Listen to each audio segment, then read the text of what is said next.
and welcome to Rocket Lasso Live, Season 6, Episode 3.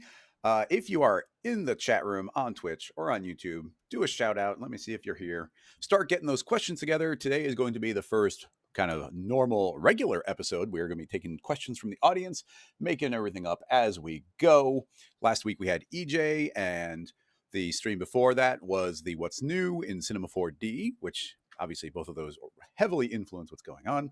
We've got some news. Let me look at my calendar here. Let's see what window. Too many windows. There's one. No, not there. Yeah, there it is. Oh, yeah. Okay. So in exactly 1 week, we will have another guest. Andy Needham is going to be joining us, and that stream will be heavily focused on particle stuff. That doesn't invalidate doing particle stuff today, but Andy's also been getting into particles in a big way, which is exciting. And let's see what else. Oh, actually, today is going to be the first stream where I am using a new machine. I'm running a new laptop here. It is a powerful HP mobile workstation. I've got all the stats on it if anybody's interested. And the other exciting bit about that is I bought one of those Elgato streaming cards. So the laptop is piping through that into my tower. So if I'm like rendering on the laptop, which by the way, it renders like literally like 24 times faster than my tower. If I'm doing some crazy stuff and that crashes and it freezes the whole machine, that doesn't kill the stream. It'll keep on going. So I could restart that. I think the setup overall is just going to be way better, way easier to work with. So let's start getting those questions together if anybody has any. Of course, there's a lot of new features in Cinema. We got all the particle stuff, but now with the laptop being the way it is, I think I've got more opportunities to play around with Redshift. I could be doing the particle stuff. We can go back to playing with Pyro, where it just wasn't working on my tower anymore. And on the laptop, it's working pretty well. I have managed to freeze it a few times, but who knows what the situation would be there in totality. Let's see. Somebody's asking what GPU. Let me pull up the notes. PC specs. I should open this into a document that isn't showing everything here. All my notes. Notepad.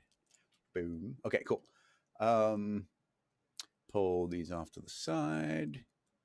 And okay, I'm going to switch. I can actually, via the streaming software, I should be able to do both screens. So if I do desktop plus camera, this should be, here's the traditional setup. So this is still on the tower. But yeah, here is the current specs on the new laptop. So it's a pretty powerful laptop. So yeah, HP ZBook Fury. I don't know what these numbers mean, but 20 cores, which is great. We've got an Intel UHD graphics card, NVIDIA RTX 5000, 64 RAM, and yeah, on Windows 11 for the first time. So that's all good stuff. And that's compared to, well, yeah, we don't need to pull up the old one. But yeah, switching this back until we're ready to go. Any questions from anybody in the audience on stuff you want to see? Nothing happening on Twitch so far. Wait, is Twitch not streaming? Twitch is not up. Okay. I very much clicked the buttons for it to do it. Well, what's funny is Twitch has been doing this thing that's a pain in the butt, which is it keeps on trying to authenticate itself. So when I go to start the stream, it's like, oh, cannot authenticate. And I go, okay, authenticate it. Oh, geez. It looks like it might have been streaming from like just my regular Chris Schmidt account, which is just like the stuff I used to occasionally watch streams. Even though I specifically clicked, this was just like 5 minutes ago, I specifically clicked to go to Rocket Lasso.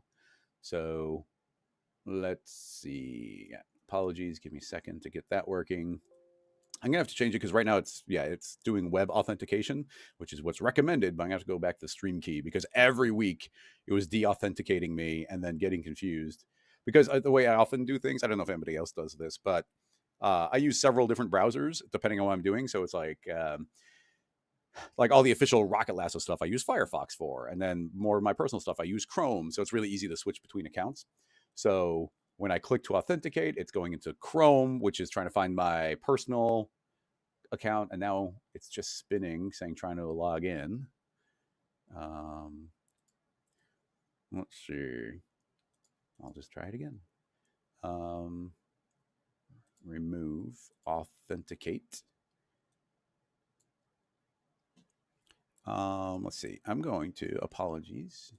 Riveting stuff, I know. I'm going to try and log in on my personal thing, sign in as Rocket Lasso, log out from me, log in.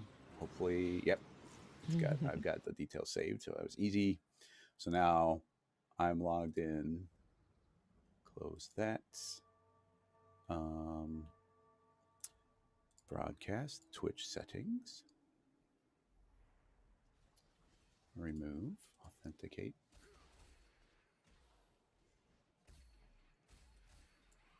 Choose the account. Rocket Lasso. I'm clicking Rocket Lasso. I know you guys can't see anything on the screen.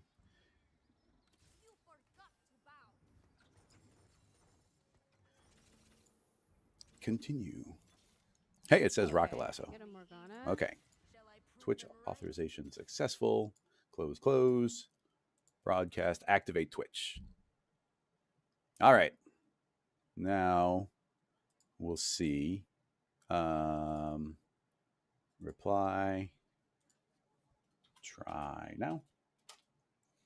I mean, that would explain it because Twitch usually has a lot more chat than Twitch has a lot more chat going than YouTube. And I was like, wow, Twitch is really quiet today, but it wasn't even going.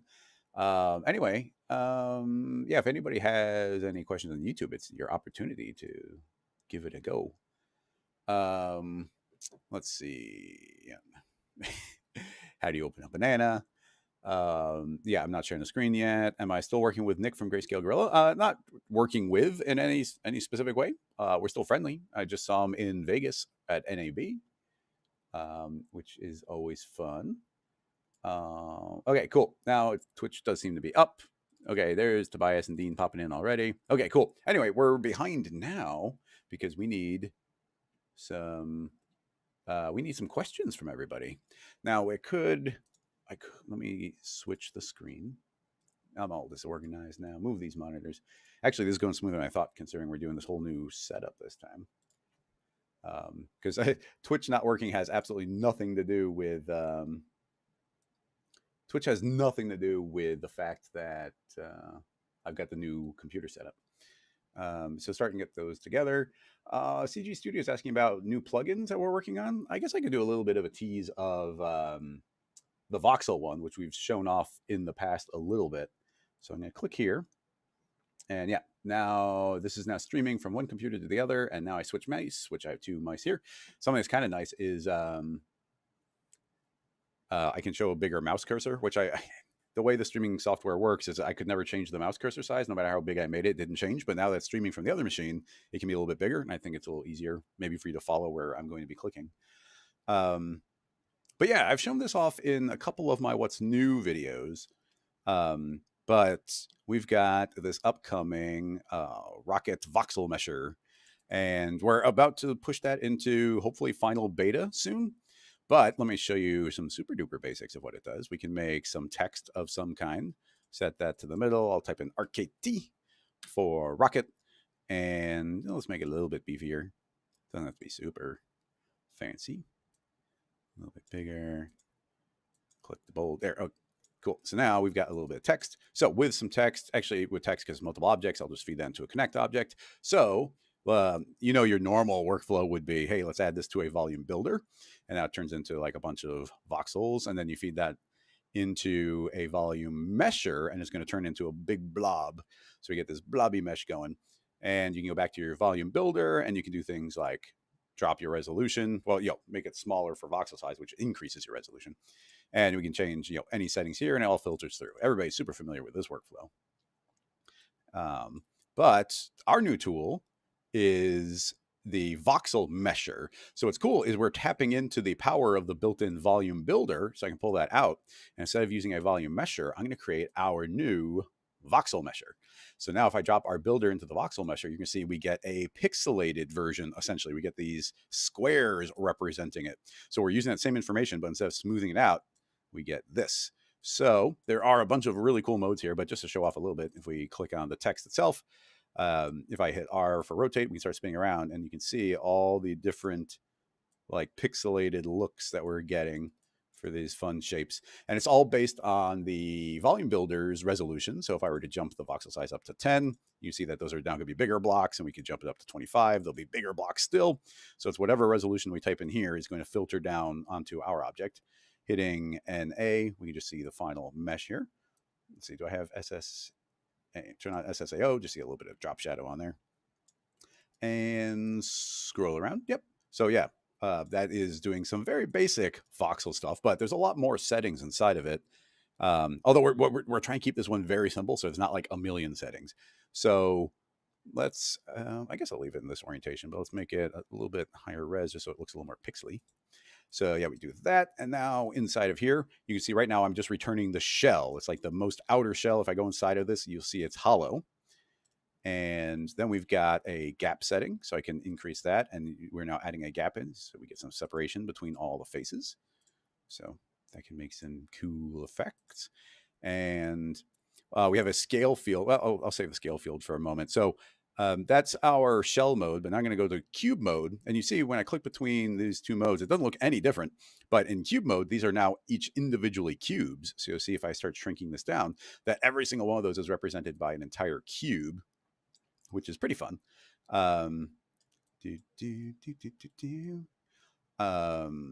Let's see, what are other details to show? Well, yeah, so we have the gap, so we can push that further and further and further.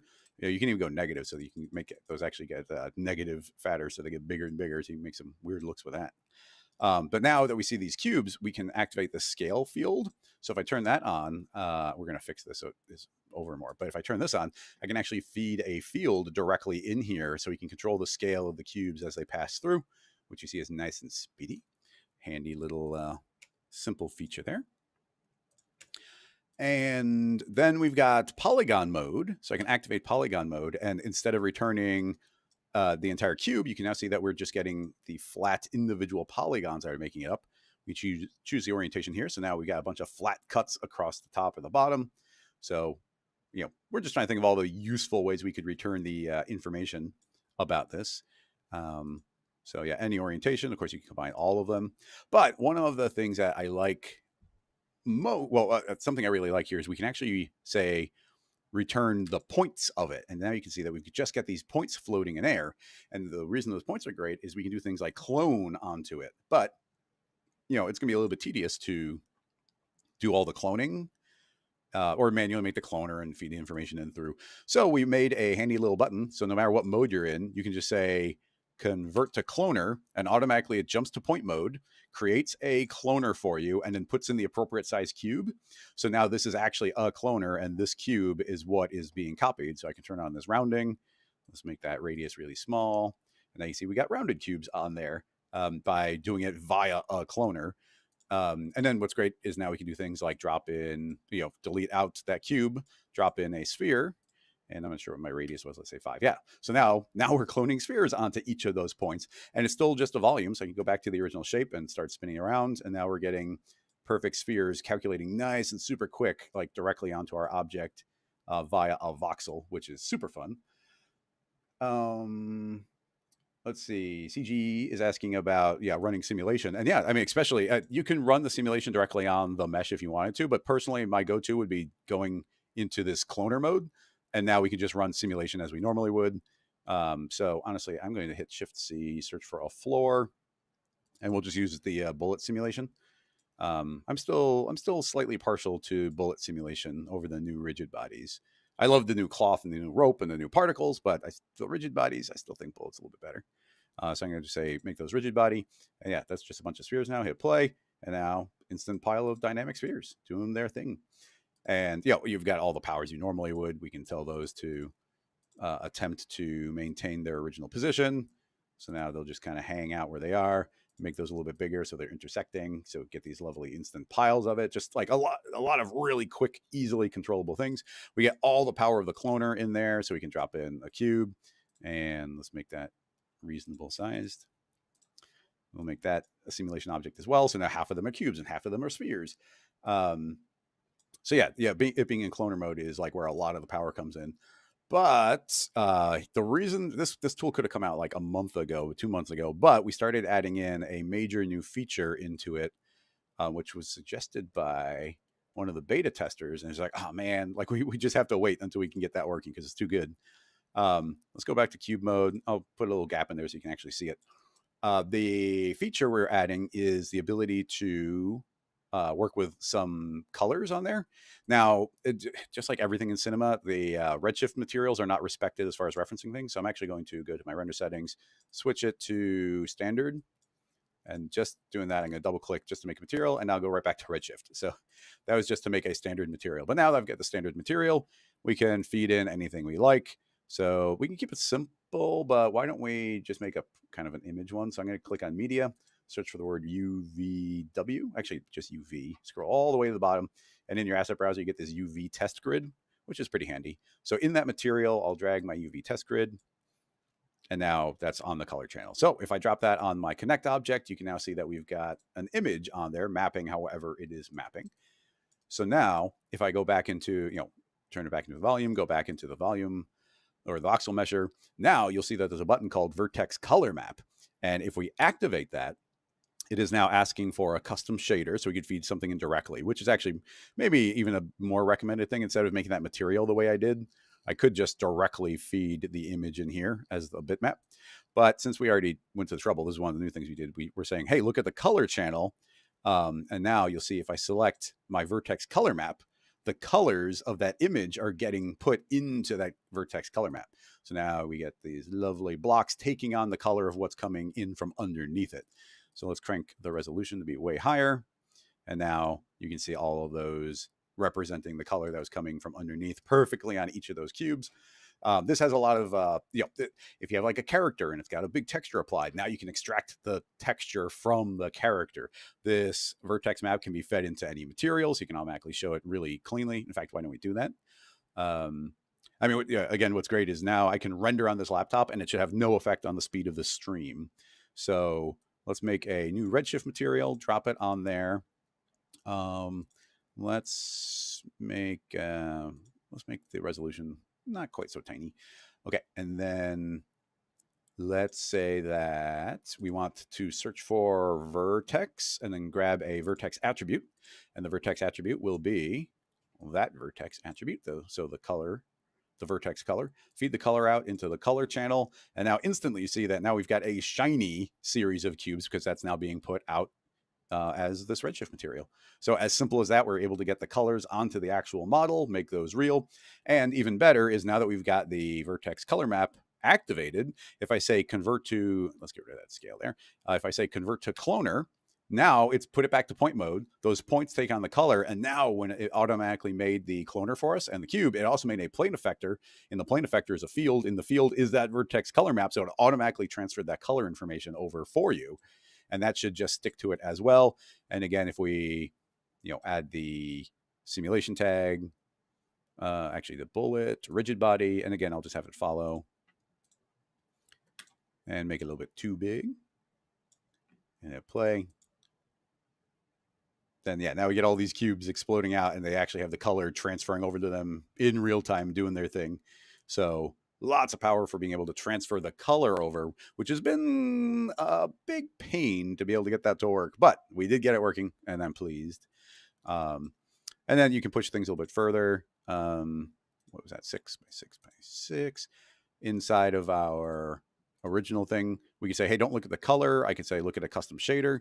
Inside of there, I can feed in a noise of some sort. Let's make it a little bit bigger so we can start seeing coherence. And that's getting sampled. Now that's actually going to be sampling via the UVs, but we made a special checkbox to do 3D sampling. So now we're sampling that noise in 3 dimensions. So it's actually taking on the colors of that. Yeah, it's actually taking on the colors of the 3D noise, which is, again, you know me, I'm obsessed with like the Maxon 3D noises. So those get fed through as well. Let's see. Francis is asking if there's a playlist with season 6 episodes. It's tricky. Actually, I'd love to see everybody's opinion. Well, first of all, if anybody has any questions about any Cinema 4D stuff, if you got a cool inspirational image, or if you've got a question about any new stuff in cinema, or just kind of anything, start getting those questions in the chat so I'll be able to tackle them as we go. But the question is our playlist for the season 6 episodes. It is very, very time consuming to edit the live streams down. So essentially, I didn't even do any of the season 5 ones, which is something I kept on meaning to do. And I was like, oh, I can batch them all. But like, it takes so much time. Do you think what I can do is, instead of worrying about editing everything, I could just say, hey, when the stream is done, I can say, hey, just instantly publish it to YouTube, and then it would live under the live tab in my main channel. Now, I did make the special separate channel that was supposed to be all of it, but it just, with the how busy I am with other things, it just doesn't seem likely that I'm going to be. It doesn't seem likely I'm going to be able to edit them and get them uploaded in a like fast way. So is it better just to like leave them unedited and then post them as they streamed? Like, I'd love to hear people's opinions on that. So yeah, the original YouTube channel only had some. And then if you, Francis, if you went to, I think, what do we got here?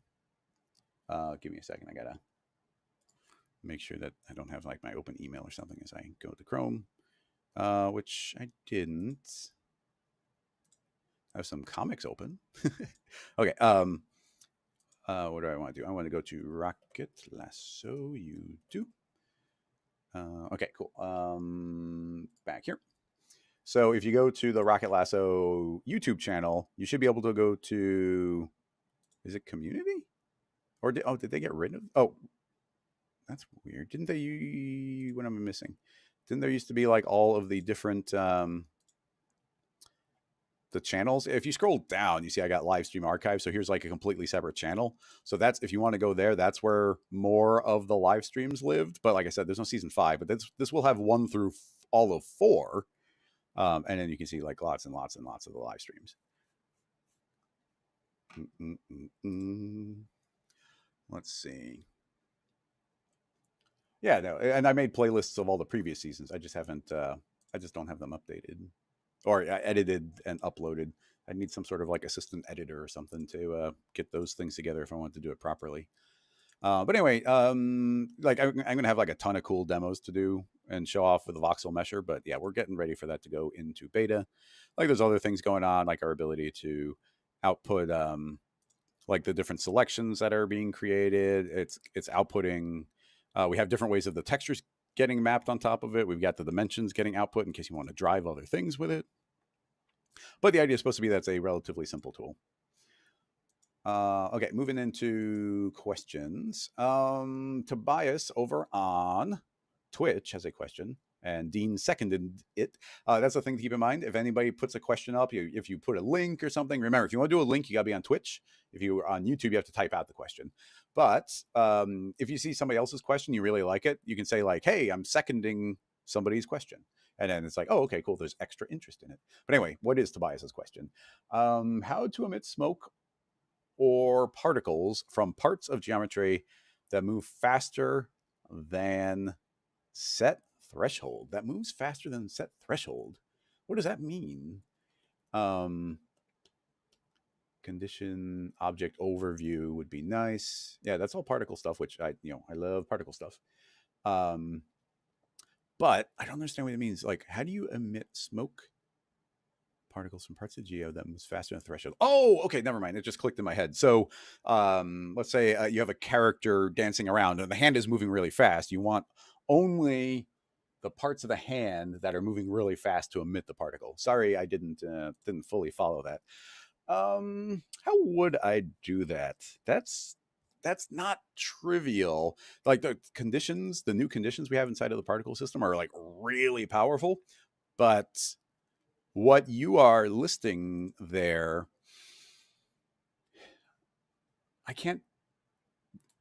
there's no way of getting speed information. I can't think of a way of getting speed information. Essentially, what we need to do is get a vertex map, get some sort of vertex map into we can use a vertex map to drive where particles are being emitted or how fast they're emitting, or any variable really. But how do we make a vertex map represent how fast something is moving?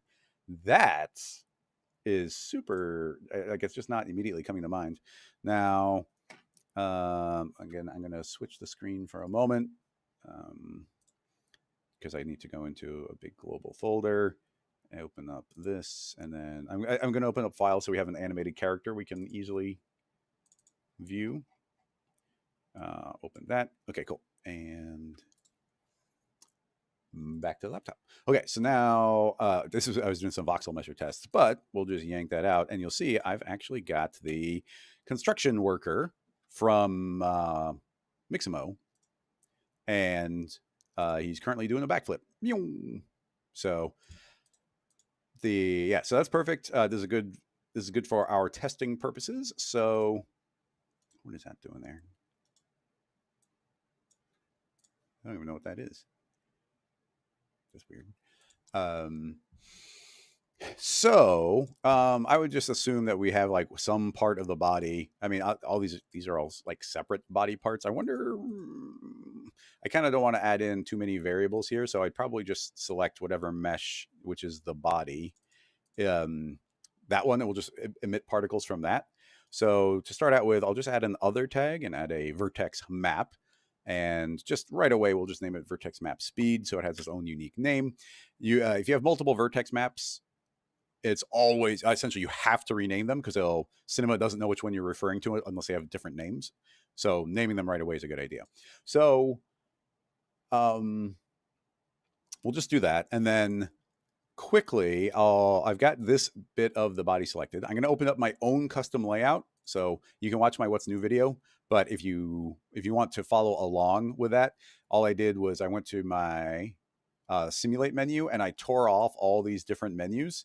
And then I made my own group where I dragged these all over into that group so I can just get all of the relevant particle stuff really easily.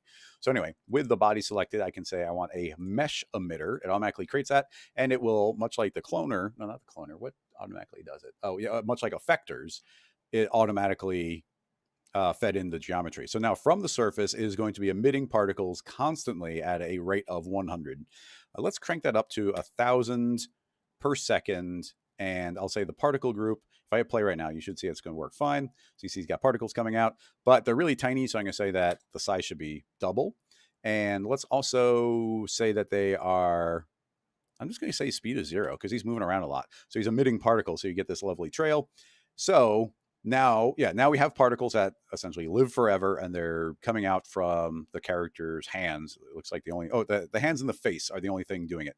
But what we want to do is say, hey, I don't want those always coming out always. I want to have them come out sometimes. And what is that condition? And I gotta say, I was hoping as I was talking, I was hoping a solution to that would come to mind, but one hasn't yet. I'm gonna give these a limited lifetime of 99 frames. And actually, those will still live forever. So let's just say 33 frames.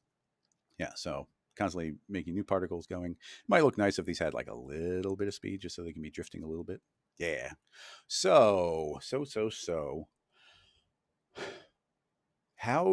isn't even a question about particles right now. We can just turn off the particles.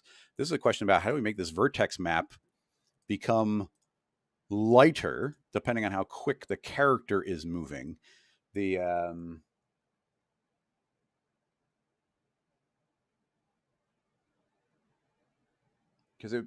they're just living in space. Is there any wacky way we can do that? So it's a fun, challenging question. And just to throw it out there, so if we were to, let's not worry about it necessarily being based on their speed. Let's just say, hey, sometimes they're emitting, sometimes they're not. So we can say use transfer, which is the equivalent of saying use field. They renamed it because there's a new, like the transfer stuff is really powerful. So now we could, I guess I'll just make a noise. So I'll make a big old random field. And you can see some parts are lighter, some parts are darker. In order to make it pretty high contrast, we'll drop in a curve, select all the handles, drag them down. So I'm just increasing the contrast there. So yeah, light is pretty light, dark is pretty dark. And now, thanks to this vertex map, we can go back into our emitter. And under the property maps, we can change the lifetime. We can change the speed. We can change the color. So we can even feed a vertex color map. in, which is kind of cool. And is there a speed, direction, alignment, color, radius? What's actually interesting is these are not limiting. Let's see, points. Oh, we can restrict. Oh yeah, I forgot there's a weird thing. Like essentially it's emitting from all of the surface everywhere, but it doesn't accept a vertex map. So we have to transfer this vertex map into a selection, which is fine. That's easy. So we can just say, give me an other tag, give me a, let's do a polygon tag. So we got a polygon selection, and that polygon selection, I'll move afterward and say the polygon selection is also going to transfer information, and it's going to transfer the information from our vertex weight map. This has a very simple threshold to show like if it's there or not. If you double click on the tag, you can see the polygons that are selected. If we want to see it in real time, we got to make our own custom material, apply this, limit it to the polygon selection, and we'll just make it like red or something. So now you can see that just the selection is random. Red's creeping me out a little bit. Let's go blue. You can now see that there's a selection on the face, and if we were to hit play, we've got the character going, and like that selection is constantly changing. So now we have a polygon selection map. So inside the emitter, I can say, hey, restrict to the polygon selection. So essentially, if it's blue, it's emitting. If it's not blue, so now you see particles came from that one, but not this one. And now those are blue, so they will emit. Now they're not. So now you can see that it's only emitting occasionally. So that's the technique we would use to do it. But how do we make that be based on the speed of the character?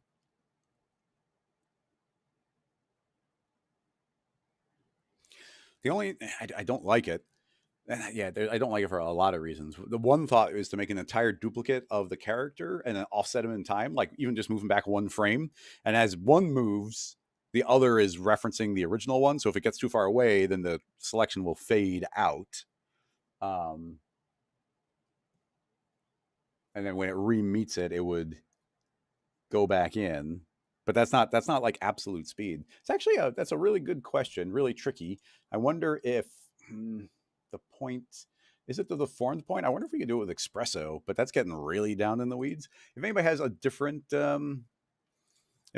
different question, feel free to throw it in, because I don't want to just keep on going down a very meticulous specific rabbit hole, because particles can do a million things. It's just like this is not an easy one of those things. And what I'm wondering right now, it's a random field. Are we able to drive a vertex map with a programming? I'm gonna say, let's just find out. So this map, I'm gonna say, is not being used with transfer. When was the last time we used a vertex map and weren't using transfer?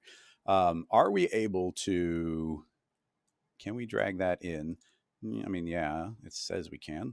And then we've got the object and transfer. Yeah, that'll make sense. So then, oh man, see, I'm expecting it to be the new node stuff, but it's not. So we have to search for the word points. And nope, I guess just the word point. And get nearest point. Okay, here, that point node. So this wants the object. I don't even know if this will work. I'm gonna say I want the object, and now we get a point index, and then we have, oh yeah, see, we get point position, but I don't think we can set the value. General vertex map. Oh, okay, wait, never mind. There is a tag for it. So we output the tag, and then we have the index and yeah, there's the value. Okay. And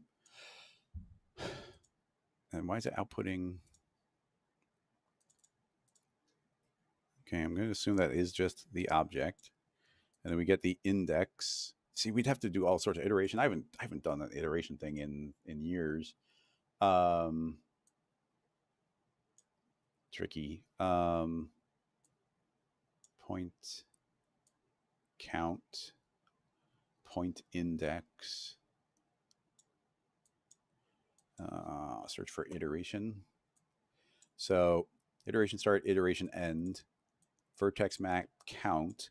So now we're saying we're going from 0 to however many points are in the vertex map. And that is going to iterate through a second copy of the vertex map. So again, referencing the same tag, that is now iterating through every index of the map. And then this is setting the value. So we'd have to set the value via some like complicated referencing the previous mesh. Jan is asking about calculating velocity rather than speed, and essentially that would be what I'm doing. Like speed is maybe absolute in some sense, but velocity, I only care about velocity. But this is going to be so invisible. Well, I guess the first thing we should do is see if we can get any sort of data through there. So the vertex map now, let me rewind. So the vertex map right now is presumably all, yeah, it's well, I don't know if it's all red, but yeah, it's all red right now. So can we get it to even change a value? Now that's the vertex map, that's the index, here's the value. So let's just make a constant. Actually, let's grab, okay, I'm going to grab a math. This will give us different values. So we'll grab a math, add. I'm going to say, I want to take the count. That's the total number, and then divide. Am I doing this right? I think I want to take the current index and divide it by the count, which will give us from 0 to 100%, like if it's an early point or a late point. So if I feed that into the value, we should get a gradient, which we do. Okay. So that does work. It looks weird, but it's all based on point order now. So that is successfully transferring the information. So cool. Our system right now is working. But now we need, are we able to get the previous points? Because essentially we need to reference the previous position. So maybe we can do it from here, maybe. So let's grab the iteration, point position, and then we need a memory node.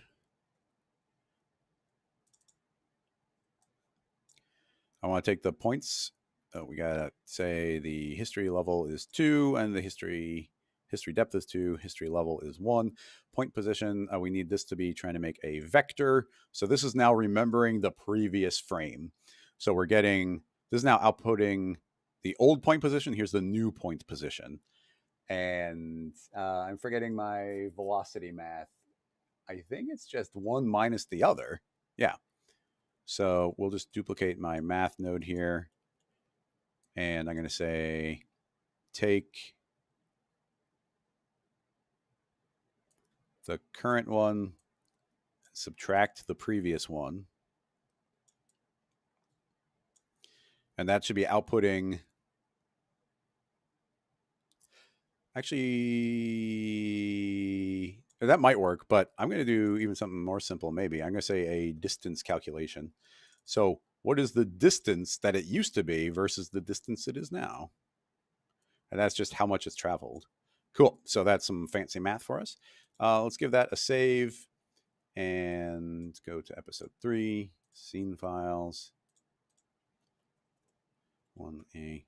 So it's backflip, but really it's the speed, or it's velocity vertex map, which is very specific, but you know, we're making progress.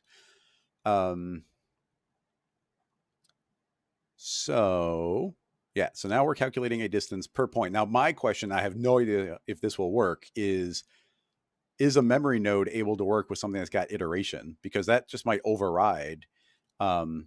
Although if that's the case, maybe we can store it as an object. So it's like the previous object, the current object. So yeah, we have a backup plan now.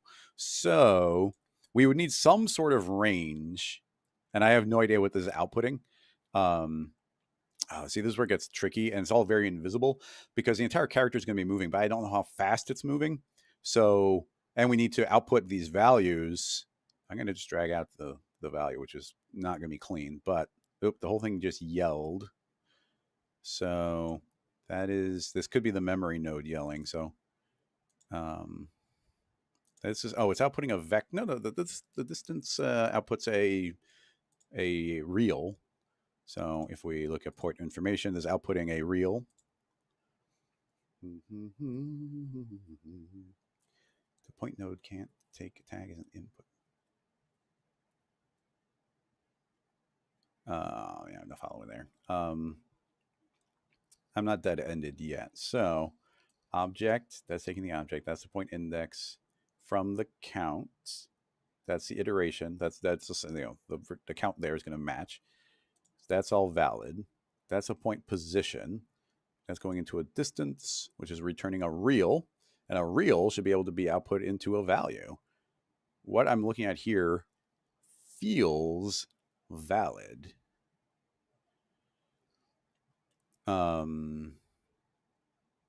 So what's making it not valid?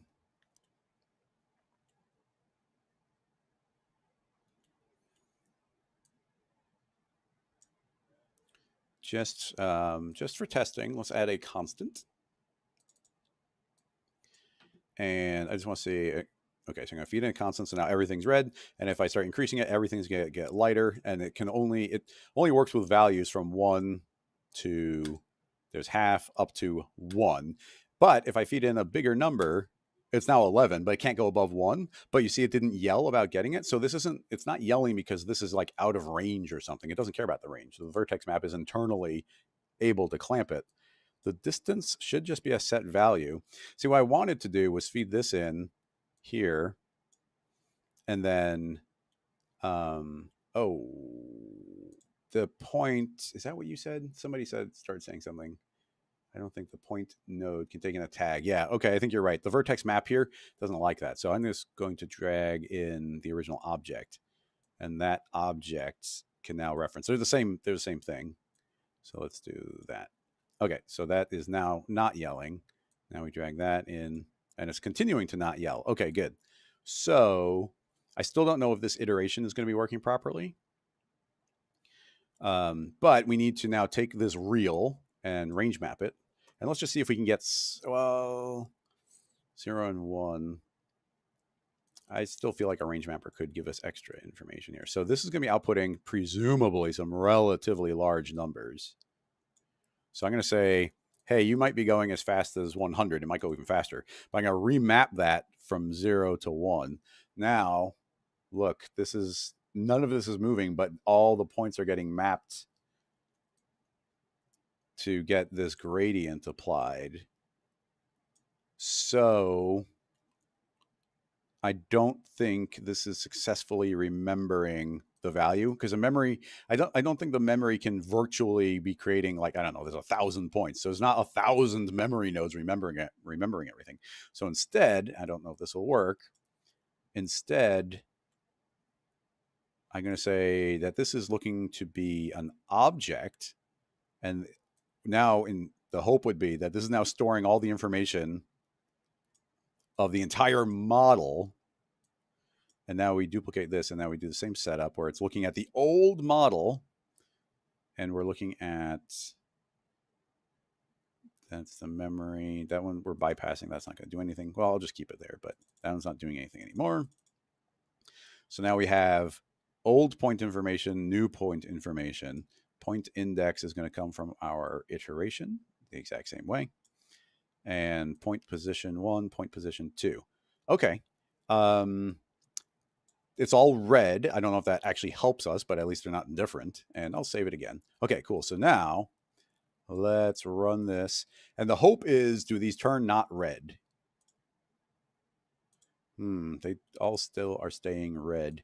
I'm worried that this memory set to object isn't actually remembering the previous object.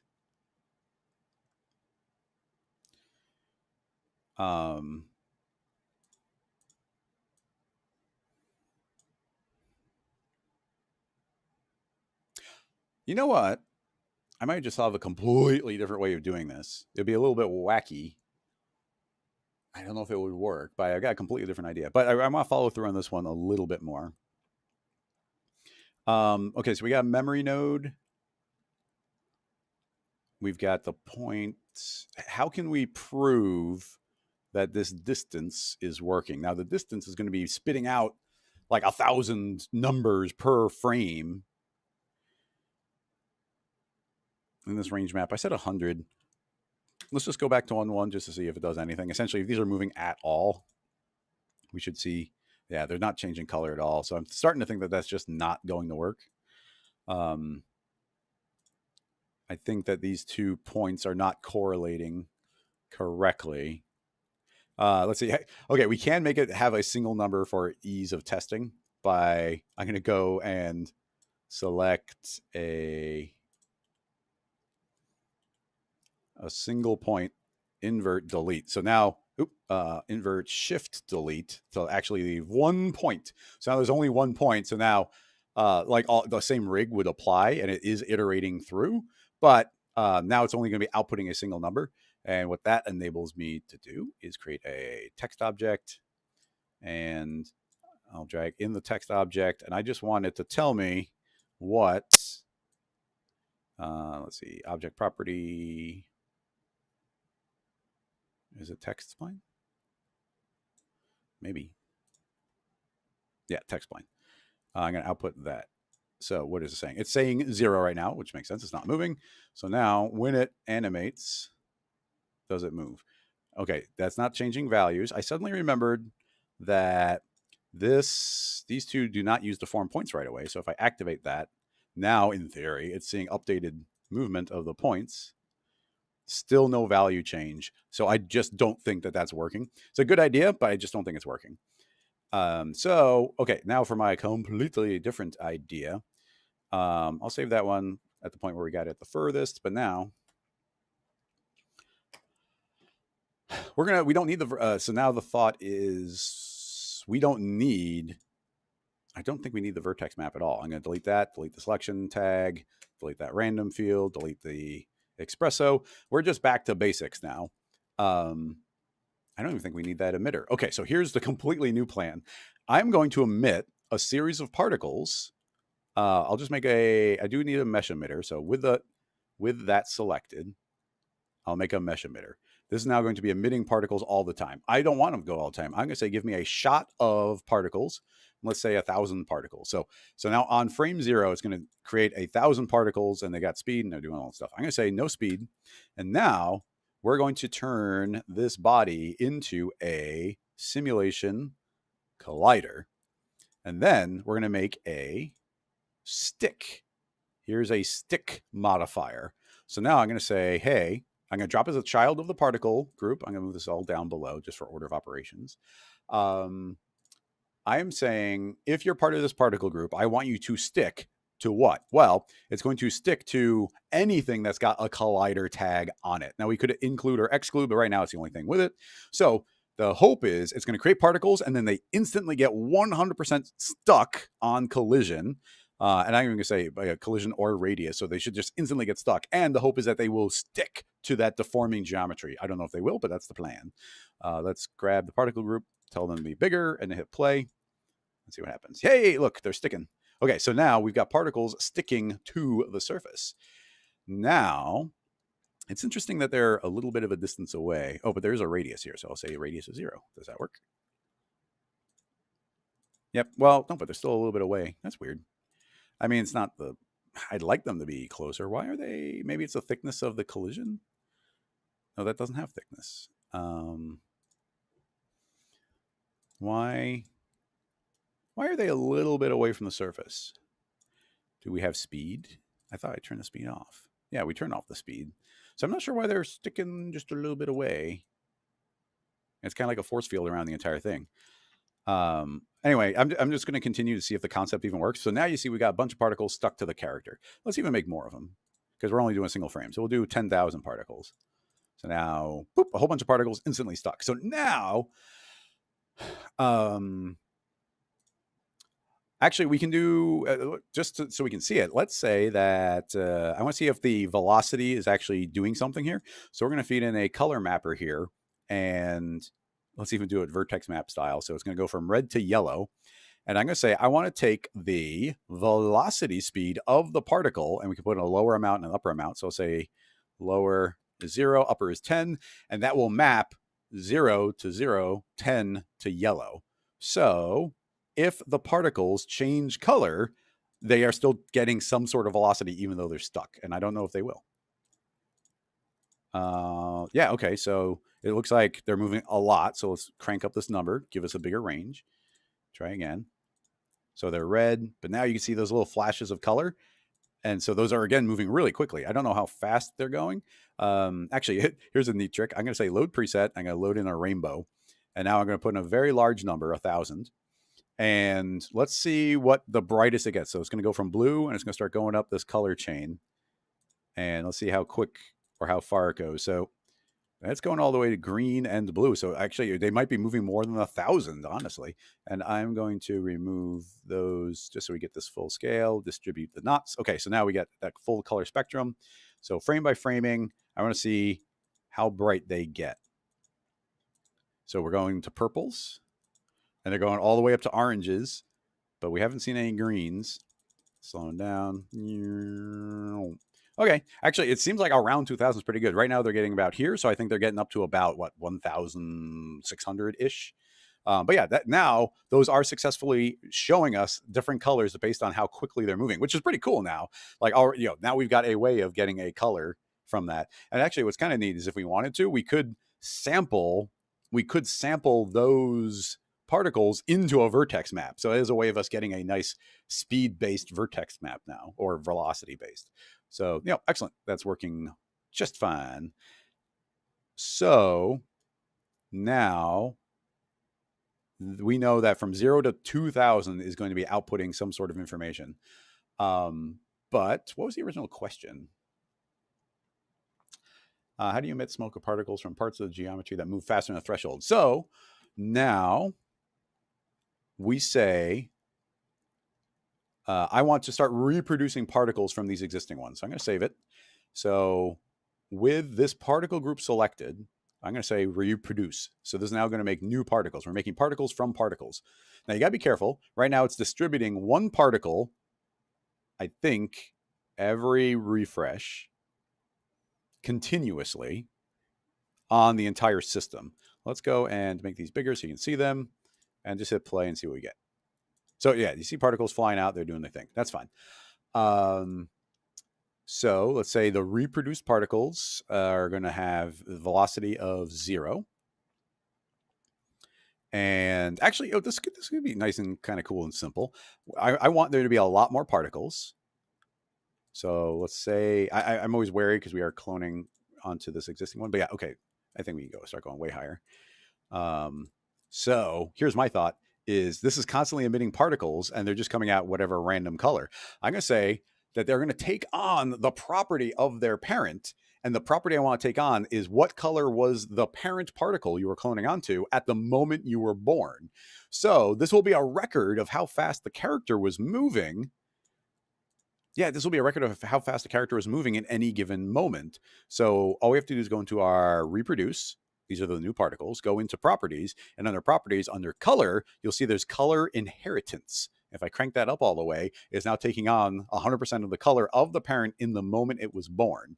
So hitting play now, blue particles, purple particles, super fast particles, and then slows down. So there you go. Now we've successfully transferred the velocity, the velocity onto the particles, and we can make that drive anything. So if we wanted them to emit at only, we could keep on cranking this type of stuff up. We can go back to reproduce and say, hey, make like way more particles. Now you get a better trail of them going all over. And, so all that's pretty cool. Look at these like lovely trails we're getting everywhere. So I'm digging that. So that's one thing. Let's save it and then go to the next iteration. You said if we can emit based on a certain threshold. So now we are saying we want to reproduce particles of a certain color, but now I'm going to say that there's going to be a more specific condition.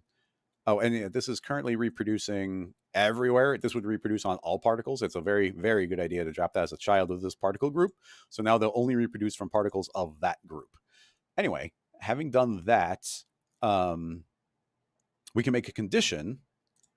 And it's going to be a condition under that group. So I'm going to say, if this particle group if it has a velocity speed over or under, let's just say over 1,000, if it is greater than or equal to 1,000, go ahead and reproduce particles.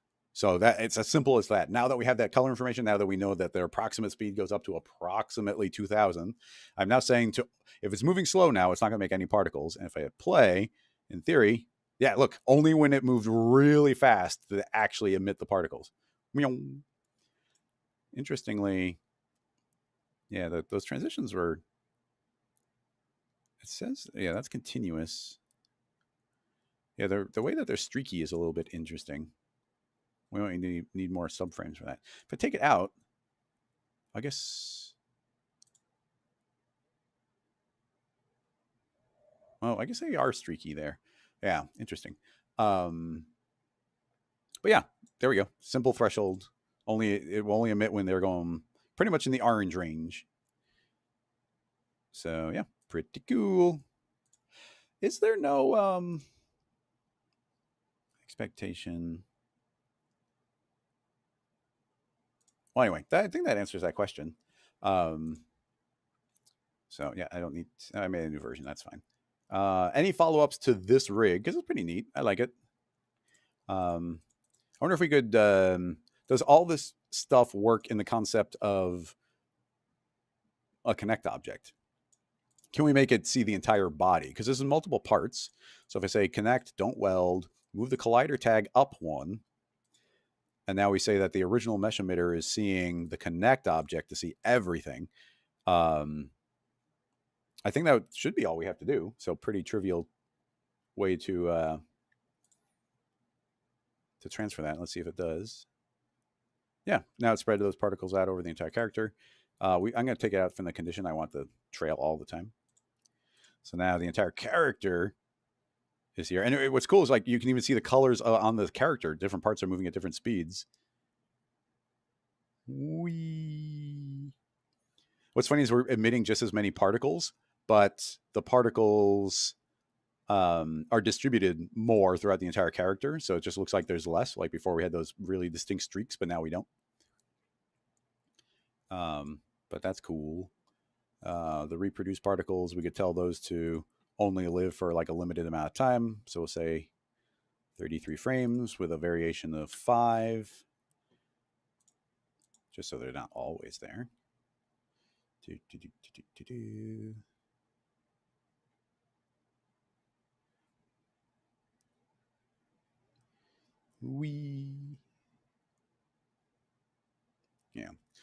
it's a short animation, so I guess they are disappearing, but it's taking a while for them to.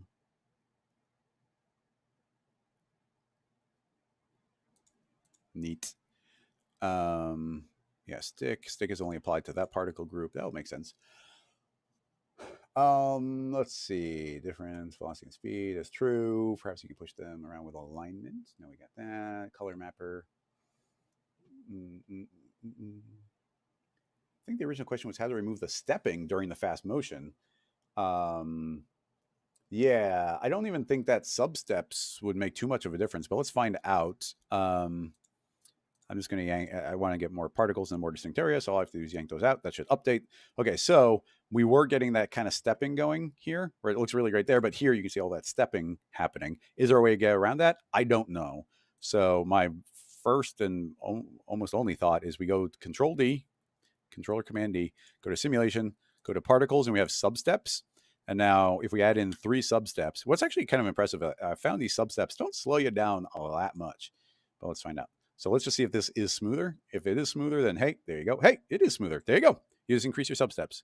So if we say 5, that's going to look pretty dang smooth. If it didn't work, I was going to say, why did... I'm always curious where, like sometimes on this new laptop, every once in a while, it's like you see here, it's like kind of going choppy. And then sometimes it'll be like, go super fast and it'll slow down. And I don't know how to account for that. But yeah, now those are subdividing more. It's sampling more often. And we're just getting better looking streaks going. If that didn't work, I thought we were going to have to take the entire character, slow down the animation of the character, and then cache the particles and respeed them back up again. But nope, just turn up your substeps, and Now we get these lovely streaks going. So yeah, pretty much perfect. Pretty much perfect. I'll save that one. Can you do a? Oh yeah, CG Studio had a question. I just want to see if there's any follow-ups on here. Less particles, but add trails. Well, the particles we're creating aren't moving, so trails wouldn't do anything. And at that point, if I were to turn off those particles we're making, and now we just trace this particle group, that's no different than tracing the original character. Like, yeah, it would be tracing the specific particles on the character, but it's not really giving us that much. I'll just create the tracer and say from end. Do you remember is always a thing I could never remember how to go. I always would not remember from start or from end. But from learning all the particle stuff, I finally have now memorized that it's from end. So I'm going to make them real short, like 11. Honestly, I'm going to go even shorter. Let's go like 6. But yeah, now each of those tails is going to get a tracer on it. But it's like, and that looks fine. But like the colors don't transfer or anything like that. And to my eye, like just look at the way that looks. That's based on the particles on the character. So, cool. But if I delete it out from the particle group and say, hey, just trace the original guy, I think it's going to look nearly identical. I mean, there might be slightly fewer points.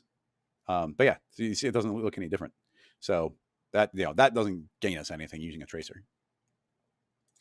Just making sure there's any checking on follow questions for this one specific. And if not, CG Studio is asking, can you do a rain effect setup with splashes and maybe a wet map too? Ooh. Let's see. Oh, Demi is asking, did we match the path of velocity of the points of the vertex map to a vertex color? I was expecting to see the velocity of the particles to pass on the vertex color map via fields or something. Essentially, we didn't have to use a vertex map at all. We were able to completely bypass it merely by sticking the particles to the model, and then we could reference the particles directly. So that's what we're doing here. So when you see these hands, they're changing color based on their velocity now. So we're able to make that work. Now, the cool thing is, and then honestly, we got more particles than we'd need, but that's fine. We should be able to go back to the object. And if we wanted to, I could make a vertex. Well, we could make a vertex color map. And on the vertex color map, I'll sample the particles themselves. This is a really cool thing, cool, powerful thing you can do is I can drag in the particles and I'm going to say I want to, it's currently finding the nearest. That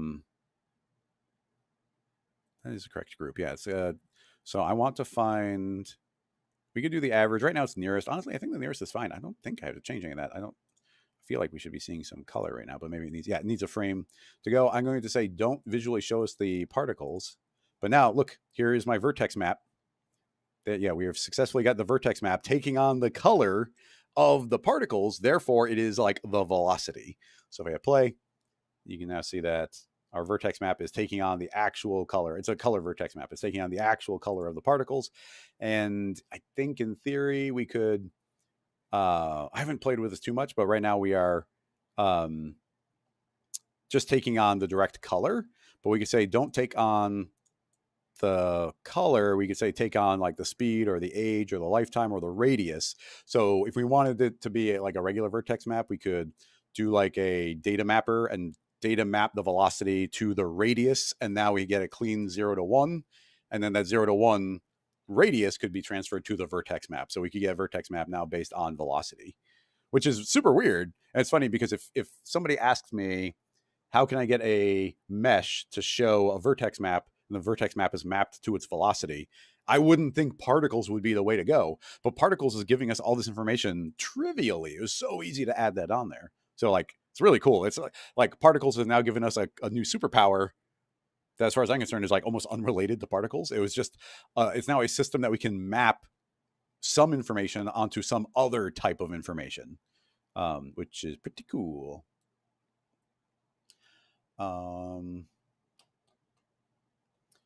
Steve is saying that there's probably a example scene in the content browser of rain scene with splashes. Yeah, there probably is, but let's make one from scratch.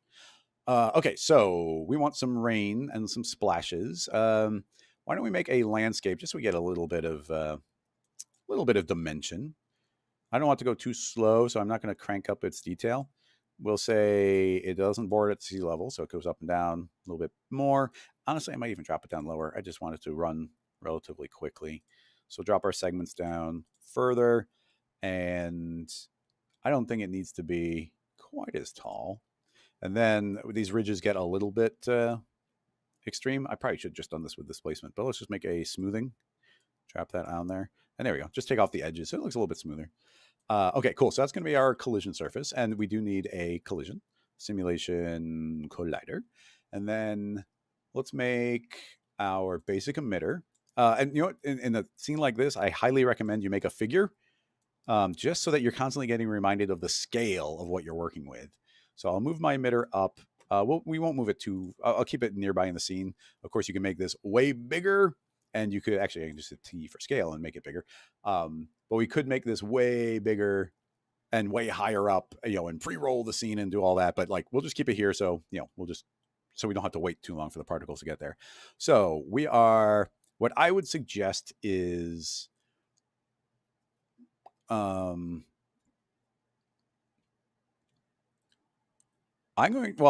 maybe it'd be a good idea to spit them out as speed, but I think we don't even worry about speed, and we'll just let gravity do the work. So we can make a gravity. We get the classic force gravity, which works here. So I'll drop it inside the particle group, and I'm saying, hey, gravity should affect you.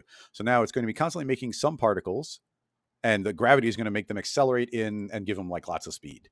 Now, I mean, technically there'd be a terminal velocity, so they won't go faster and faster and faster forever. So I don't know if we need to account for that, but I could make a friction, and that's going to slow everything down a little bit. Is it slowing it down too much? It's slowing it down a bit. I'll maybe set it to 2. Okay, so let's go to our emitter. We go to color. Let's make it a brighter blue. And I'll say that our particle group here, I'm going to show the sizes too. Keep in mind I've talked about, I'm going to be operating largely under the assumption that people have some idea of what the particles are doing because of my 4-hour video. So I'm not going to, every time I do this, I'm not going to explain these things. But when you make any emitter now, you're going to get the emitter and you're going to get a particle group. It's decoupled the idea of creating or like birthing a new particle, and then where does a particle live? The particle does not live inside the emitter. The emitter just makes it, and then it lives inside of the particle group. So everything we modify is here. What's cool about that is you could make multiple emitters, and they both would create them into the same particle group. So even here, if I duplicate this emitter, I've now got a second emitter. I could shrink that down, move it over here. 2 emitters, 1 particle group. If I hit play, you're going to see 2 different emitters emitting different numbers of particles, but they both live inside of this group. So decoupling the idea of the emitter and the group is really important and really powerful. Now, the particle group has the ability to change the size. The very important thing to note is this size has nothing to do with how big it is. It's just what it looks like in the viewport. So I'm increasing this so you can see it more clearly in the live stream. But that if we were to clone spheres or something on there, this size means nothing. The radius means something. So if I turn on this little radius, it'll create like little circles. And those little circles are the radius. But the size, no, this size is merely a bit of feedback. Okay, cool. So now we've got some rain. We'll keep the particle count reasonable. I mean, honestly, even this might be a little bit high. But yeah, we got some rain coming on down, doing its thing. A lot of this goes to like artistically, what do we want it to look like or be doing? It goes to like, are these going to be very stylized? Is it going to be actual geometry? Like, are we putting this into a volume, and that volume creates physical geometry that represents what the particles are doing? You can imagine that these particles don't render. Instead, we put a tracer on there with a really short tail, and that tail is what the raindrop looks like. All of these would be variables that would change what I'm trying to do. So I'm going to go for a kind of generic, kind of realistic system here. So let's just see what we end up with. Okay, so keeping it basic, we've got these particles falling, and there's a collider here. So now I can say I want to collide with a surface. We'll drop that inside that particle group. And by default, you can see if it intersects with the surface. Something that's very important is you're going to get much better results when it comes to particles if you say to collide with the front and back. So I'll say both, because otherwise it's a lot easier for it to pass through the model. And if we are moving really fast, we'll have to crank up some settings. And right now the collision, right now it's just going to collide and in theory bounce off of it. So let's just see what happens. Hit play. and these are going to fall, and then boop, boop. Yeah, you can see them bouncing. So we kind of got some bouncy balls going right now, which is fine. That's fun. I want you to be able to see these very clearly. So is that going to be better or worse? Worse, I think. I'm going to make them white. That should just make them show up pretty clearly for you. There we go. So yeah, we got those falling. Now we could say, hey, no bounce, no friction. But honestly, I think that bounce and friction don't even have anything to do with it. Maybe they do, maybe they don't. But you see, they still feel like they're bouncing. So under this collide, you see it has its own bounce. So I can get rid of that. So now you see they're striking, and now they're just kind of rolling along the surface. Well, that's kind of cool. But I don't even care about that. Essentially, all we want is cinema to say, hey, you collided. And once it collides, we want to do something with it. So what's interesting is I don't think it's a condition. The only thing it can do is go into a group. So yeah, how do I explain this? So there's a special function that exists inside of these like simulation modifiers. And that is when they activate, they have the ability to switch a particle from one group to another. And that's where as far as I'm concerned, that's where all the power of the particle system comes in, is its ability to change groups, because different groups mean different conditions given different setups. So here's a thought. I'm going to make a brand new particle group, and I'm going to just rename this particle group dot collided. This one can be named particle group dot rain. Okay, so I'm going to say this is particle group collided, and just so we can see it, I'm going to say that when you collide, I'm going to do an override mode constant, and it's going to turn red, just so we can be sure. So I'm going to say, once you collide, target the group collided. So it's just going to switch groups. And the only thing that's happening is in this particle group collided, we're going to see it turns red. So let's see what happens. Hit play, and boop, boop, boop. Now you see we got a bunch of white particles turning red the instant they strike. Now, here's my plan. The instant, I don't even need to do this override because they're not even going to live that long. I guess maybe it's fine. We'll leave it there for now. I want to make a splash that goes up again when a particle strikes. So we will make a brand new reproduce, and that makes its own group. And we'll pull these down. I'll move the landscape up. And this reproduce is going to be reproduce.splash. And the group will be .splash. Okay. So when does this happen? Well, it's going to happen when it's inside this group. Now you see there's a condition, and this is saying, hey, I'm going to reproduce particles all the time. And now we're saying, yeah, but only if they're inside this group. They only go into that group after the collision has happened. Okay, cool. Pretty straightforward. So now we're going to do something. We're emitting particles. So we're going to go overboard. I'm going to say a velocity of 1,000. And right now it's going to be based on the orientation of our emitter. So they're actually going to be aiming on Z. I don't want that. So I'm going to spin them upward. So let's spin this reproduce upward. This is a very simple version of it. We can get a little fancier as we keep going. So now what's going to happen? Well, I'm going to say per particle in that group, I want you to create 25 particles. And then I want you to kill your source. So what should that mean in this context? A rain particle is going to fall. It's going to strike the ground. The instant it strikes the ground, it changes a group. Now that's in that group, there's a reproduce saying like, oh, there's a particle in my group. What do? Oh, I'm going to create 25 particles, shoot them straight up into the air, and then kill the source particle. So let's change the color here just so we know something's happening. We'll go back to a super light blue, and I'll say we'll see the particles a little bit better for the size. So let's see what they're going to shoot straight up. So just so we can see them better, I'm immediately going to say, right now they're aiming based on the axis, but I'm going to add in the swirl down and add some spread in. So I'll say 45 degrees. So instead of straight up, it can spread around a little bit. Okay, hit play. Let's see what happens. Boom. Oh, they're still shooting off in that direction. Let me think. What's going on here? We are that's weird. My reproduce particles lost their group, so I'm gonna put them in their group. Don't know why that happened. They turn pink when they don't have a group, and they're still shooting off to the side. Is it the axis? Maybe these inherently. I thought they shot on Z. I'm going to rotate 90 more degrees. They might not inherently. Yeah, they're still shooting off in that direction. So I think these particles are being born. They're aiming downward. Yeah, honestly, I'm not quite sure. I thought that these would take on a global. That's velocity. Oh wait, that's velocity. Oh no, it's velocity. The velocity should. Oh, it's set to the axis of Z plus. So spinning it does nothing. Oh, if I turn on local, there we go. If I turn on local, that would have spun it. So they're going to probably shoot to the left now. Oh no, they're going straight down. Let me rotate them back again.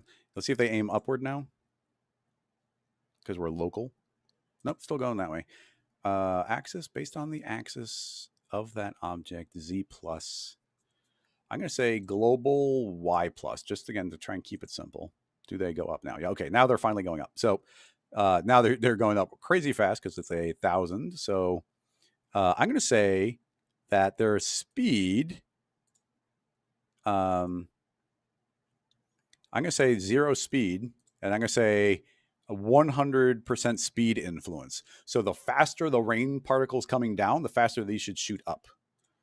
Of course, they'll all be moving the same speed pretty much. But now you see they hit, and they go floating up in the air, and they'll just keep on going forever. Because currently, I said the gravity and the friction only apply to the group of rain. So I'm going to grab both of those and pull them out, and they will now apply to everything. So now you get that little splash going up. Okay, they it had to initialize. Every time we go to frame 0, it sends all the information to the over to the simulation engine. So sometimes things don't refresh until they've gone back to the beginning. So now we hit that, and you see we get the little splash, and you see it right there. It's pretty cute. So I want them to go a little bit higher. So I don't know if this is realistic, but I'm going to say, hey, inherent the speed. I'm going to say 200%. So they go twice as fast as the particle coming down.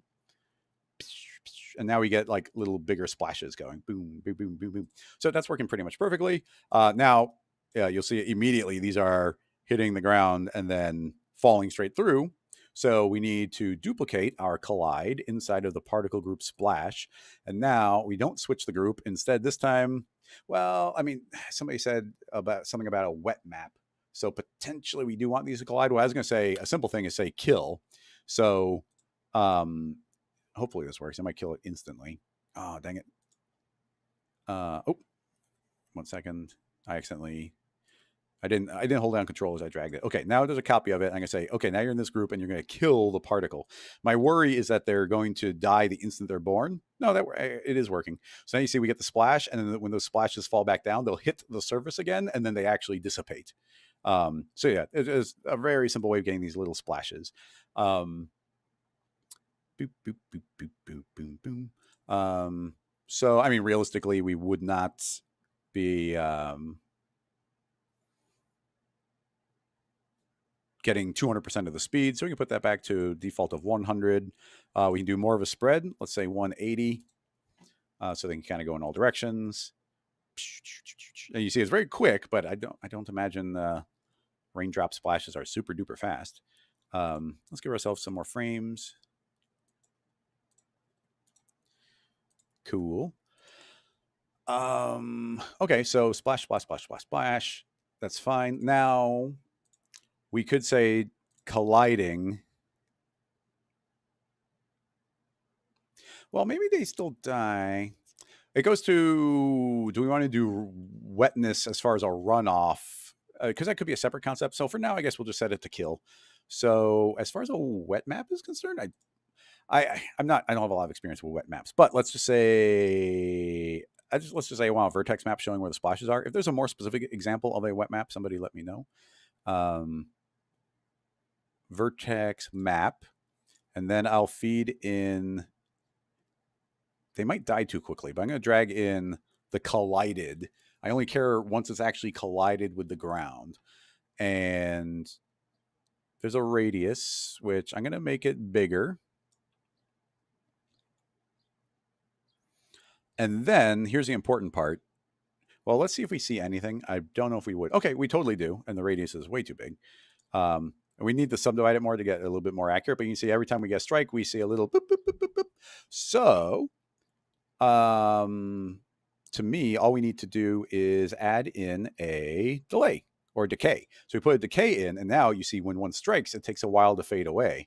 So we can do something like 90% power, and now every frame essentially is losing 10% of its power. So they fade away, but slowly. So with enough rain, those would stick around for a while. And yeah, a lot of this is just going to go to, if we set this higher, we say 95, it'll now take twice as long for them to fade away. If we grab our landscape and we go back to double the resolution, then now we will have, actually it's times 2, so it's 4 times the resolution. So we have significant more detail there, meaning we could say that this radius here will be half the size. Boop, boop, boop, boop, boop, boop. Yeah, so we get little tinier ones, and then I'm thinking we let them fade more slowly. So we'll do 99%, so super slow fading.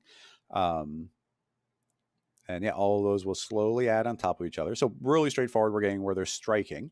But we get that little splash going, so let's make the splash do a little bit more, or do something. So I'm thinking when that collision happens, I'm going to say it collides, and then it's going to switch it to another group. So I'll duplicate this group, and I'll call it collided 2. So when it collides, it switches to collided 2. When something goes into collided 2, I'm going to say you are also going to be seen by this, and you will add, or maybe max. I'm going to say the max from there. So if it's brighter than the one below, it'll add to it. And these are tinier splashes, so we could make it tinier, but like we can't go too small or it's not even going to show up. So we could try adding like 7, which I'm not sure if those are big enough. Let's just see what happens. So we get these little extra secondary splashes, and I don't know if this would, what I want to do is be additive. And I don't know if that would be. The simple thing I could do is just say, hey, pull this way down. So it's only going to be applying like a very small percentage because those are supposed to be smaller particles. So boop, boop, boop. So now we, in theory, get a little splash. Is it?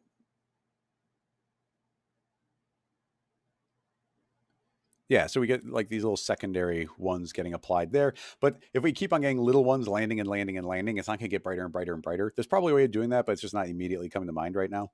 So I'm going to temporarily ignore that. Now, because I made it that when that collision happens, it switches the group, that means it's not killing them. So you see that they're suddenly switching to that group, turning red and living forever. But that means it's going to go slower and slower and slower. But we still want that little collision that we're getting from them. So let's create a very simple kill. The instant something goes into this group, it's going to kill it off. But hopefully that still gives the collision time enough time to give us the little secondary splashes, which unfortunately it looks like it kills it off before our secondary splashes are giving us the information. So how do we, I could make those, there's ways of doing it. So when they splash, they enter the group, and I don't want them to die right away. So we have to make, I might need to make it, is there a simple way of doing it? I want them to live for a single frame. So we need to probably switch their group another time. So I'm going to say, I'm going to duplicate that again. And I'm going to say they die when they go into, I'll just call this group death. So they'll die when they go into the death group. I'm still not sure this will work because we're switching the group out again. But I'm going to say as soon as you enter this group, you're going to get another modifier, and the modifier is going to be a switch group modifier. So we're going to say, okay, well, as soon as you're in here, switch the group. The group is going to switch you to the death group. Actually, no, this makes sense. Now it would instantly die when they switch into that group. I just want to see if that changed the refresh order, because maybe it'll see those now. No, it's still not seeing them. So instead, what I'm going to do is when they switch into this group, before they switch the group, I'm going to set a value. So I'm going to go to math, and I'm going to say, I want to assign. So as soon as you enter this group, I am every single refresh that you live inside this group, this is getting applied. So every single refresh, I'm going to assign the age to 0. So I'm saying, oh yeah, age, yeah, it's your current age. How old are you? So I'm going to say, hey, the moment you're in here, it's like you're reborn, your age is 0.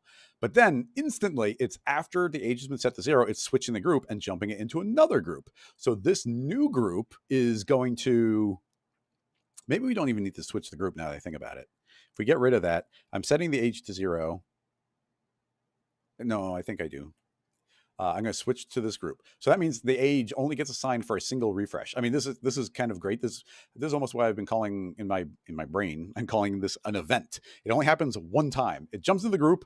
It gets a new age and it switches the group. So that only happens a single refresh. So now it's in this new group, and right now it's instantly going to die when it's in the new group. But now I'm going to make a new condition, and this condition is going to say if your age equals, I'm going to say is greater than or equals to 1. So exactly 1 frame later, now you can get killed. Now they will die. So let's see if that works. Bum, bum, bum, bum. See, this was what I was slightly worried about, was the collided 2. They're not living in that group anymore. So maybe we need to switch it out for the death group? Wait, was it there for a single frame? I'm going to brighten it up a little bit just so we can see it.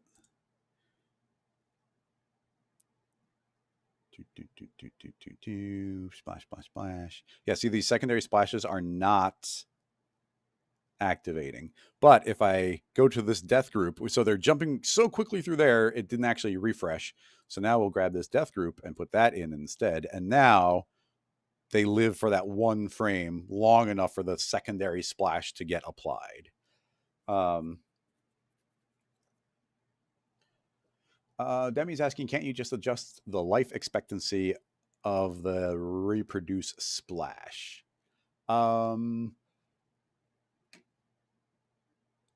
I want the secondary, I want this splash to live as long as it needs to strike the ground again.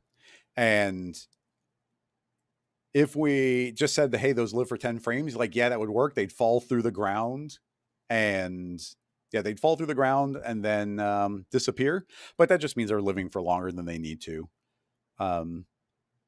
Which, you know, I don't need them to live for longer. Now, I don't know. I've never really played with wet maps. So what I'd like to do, maybe just for fun, is let's say these secondary ones, we'll let them live for a little while, and we'll let them kind of flow along the ground. So I will say that they also get to collide with the ground, and they won't bounce, they won't die, and honestly, they won't even switch groups. So now their age gets set to 0. They switch to this group, but they'll still be.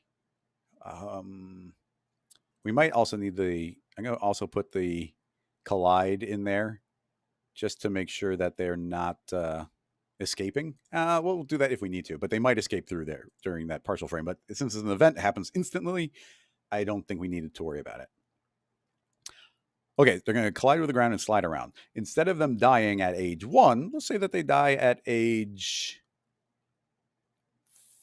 let's make it long enough we can kind of see it.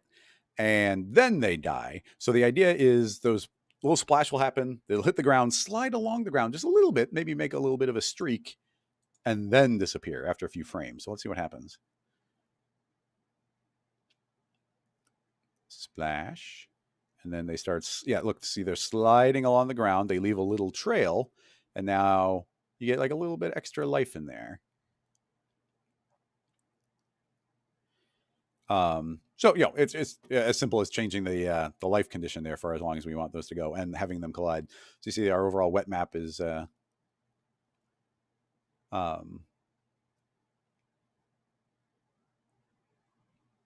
spreading out a lot more. So I don't know the specifics of it, but I feel like that's mostly what we're looking for.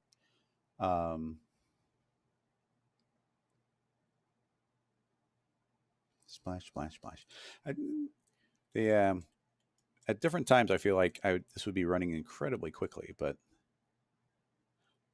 yes, even that. See, why does it felt like it was running super quick there for a little bit, but it feels like that might be a quirk of this particular machine.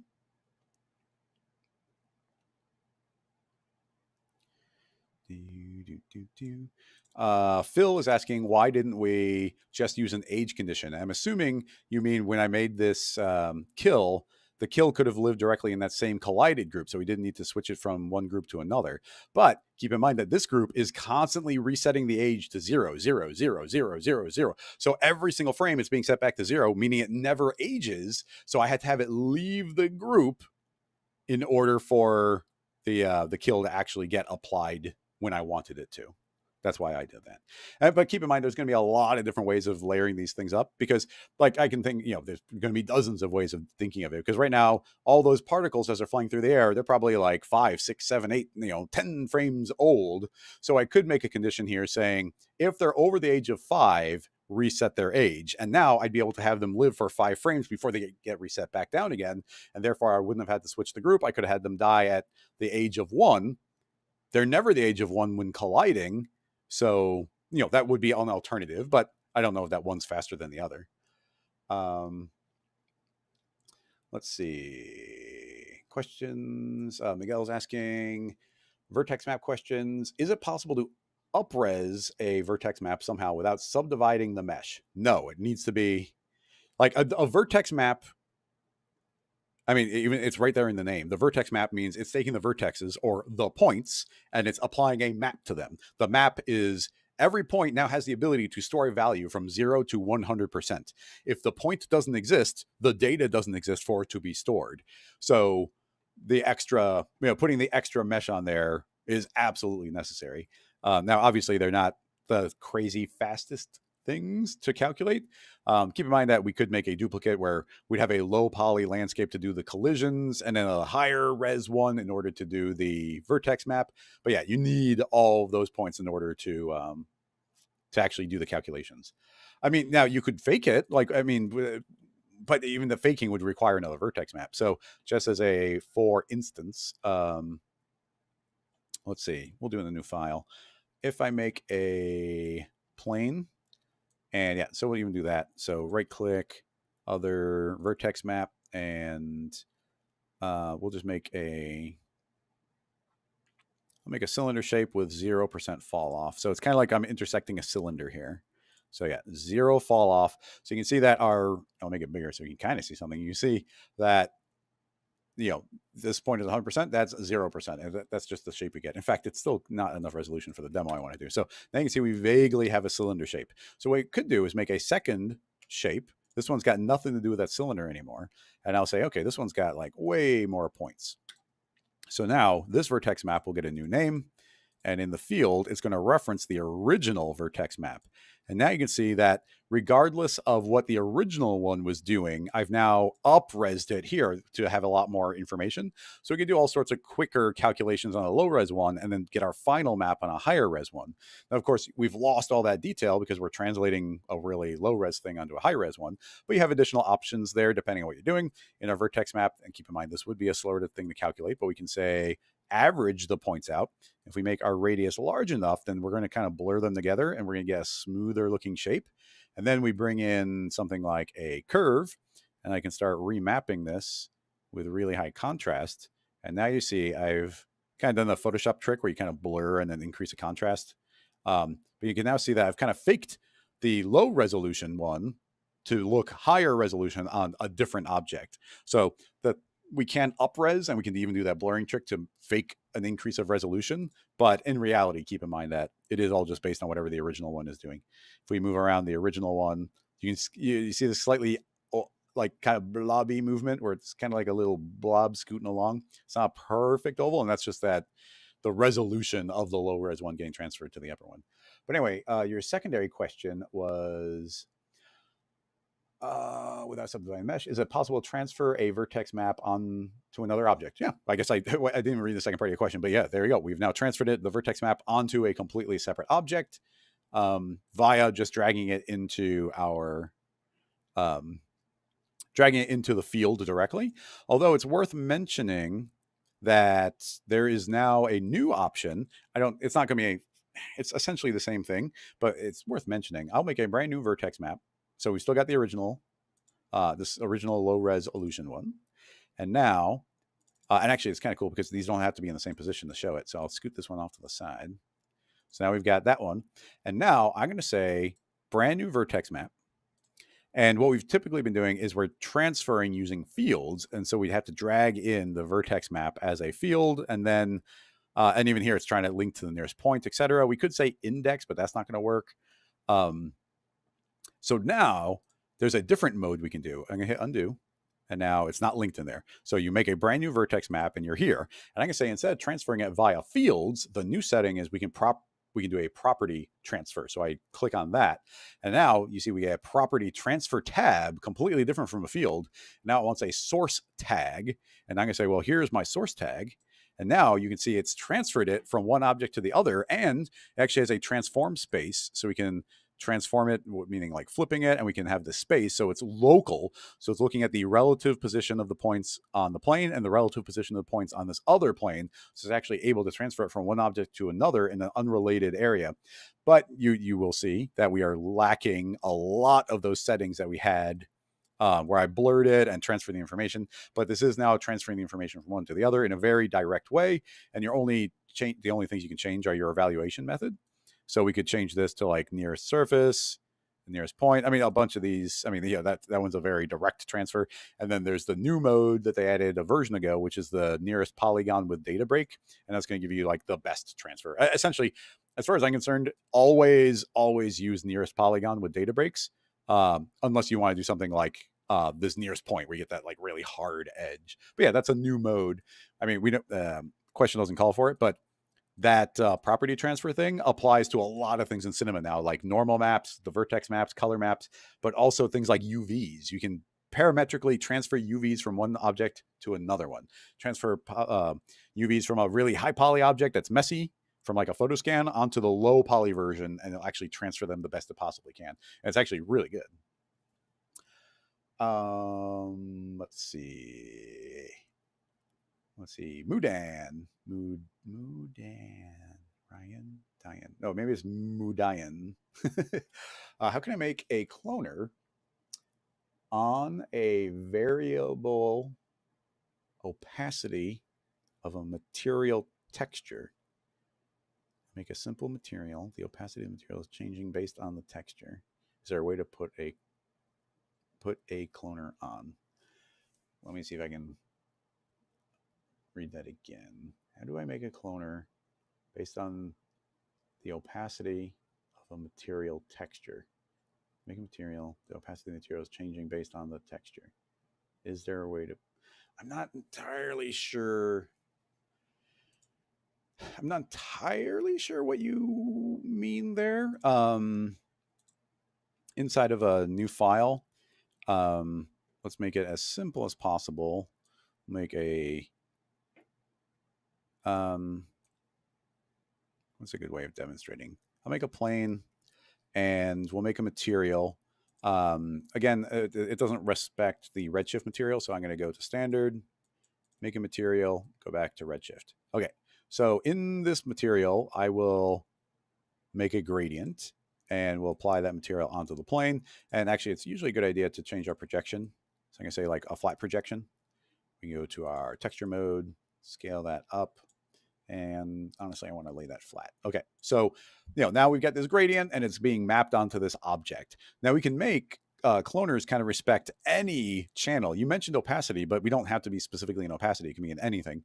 I'll show the opacity in a second if it makes the difference. But if we make a cloner, and the cloner doesn't even have to be directly related to the object, I can say it's a grid, and I want to clone a bunch of spheres, some teeny spheres. Hello, T for scale. Oh, I'm in texture. It's like, why is it not scaling?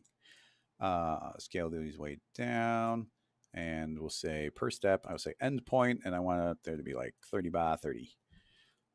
Smaller. Cool. Okay, so you see I got a bunch of spheres now. So we've got a material, and you were saying you want to potentially transfer the material. You want to transfer the opacity via the material. So here it's in the color channel, but I can grab my cloner and we can apply let me get rid of the particles.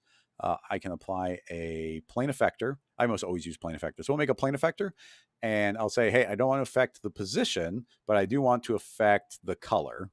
And now I'll say, go into the fields and add in a shader field. And now the shader field saying, oh, I want to look for a custom shader, but I'm going to say, no, don't look for a custom shader. Look for the color channel of a particular tag.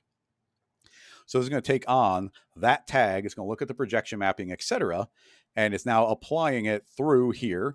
Now it's applying to the data. I'm going to say apply to the color. And now you can see it's taken on the color of the gradient. It's automatically applied from a texture onto the object. And we can go back into this gradient and we can change it to be a circular gradient. And you see that automatically updates. We can add a bunch of turbulence on there. And what that looks like is now being transferred onto each individual clone. It's important to note that like every I'll hide the plane. Every clone here is just getting a exact color of the pixel that's behind it. So that is perfectly transferring it over. Now, yes, we happen to do this via the color channel, but we could, let me double click on that. So we can go into the color channel and I can say, actually copy that. Don't even worry about the color channel. I want to go to, again, in the old materials, we can go to the transparency, or we could go to the alpha and say paste in there. Now that shader's in there. The material is doing something wacky, but I can just say, hey, shader, I want you to not look at the color channel. I want you to look at the alpha channel. And again, that information gets transferred over. Now, like I said, it doesn't respect redshift. So the opacity of your redshift object doesn't make any difference, but you could make a second standard material and just have it apply, your redshift material and your standard material, and your standard material could be what's getting referenced in things like the shader field.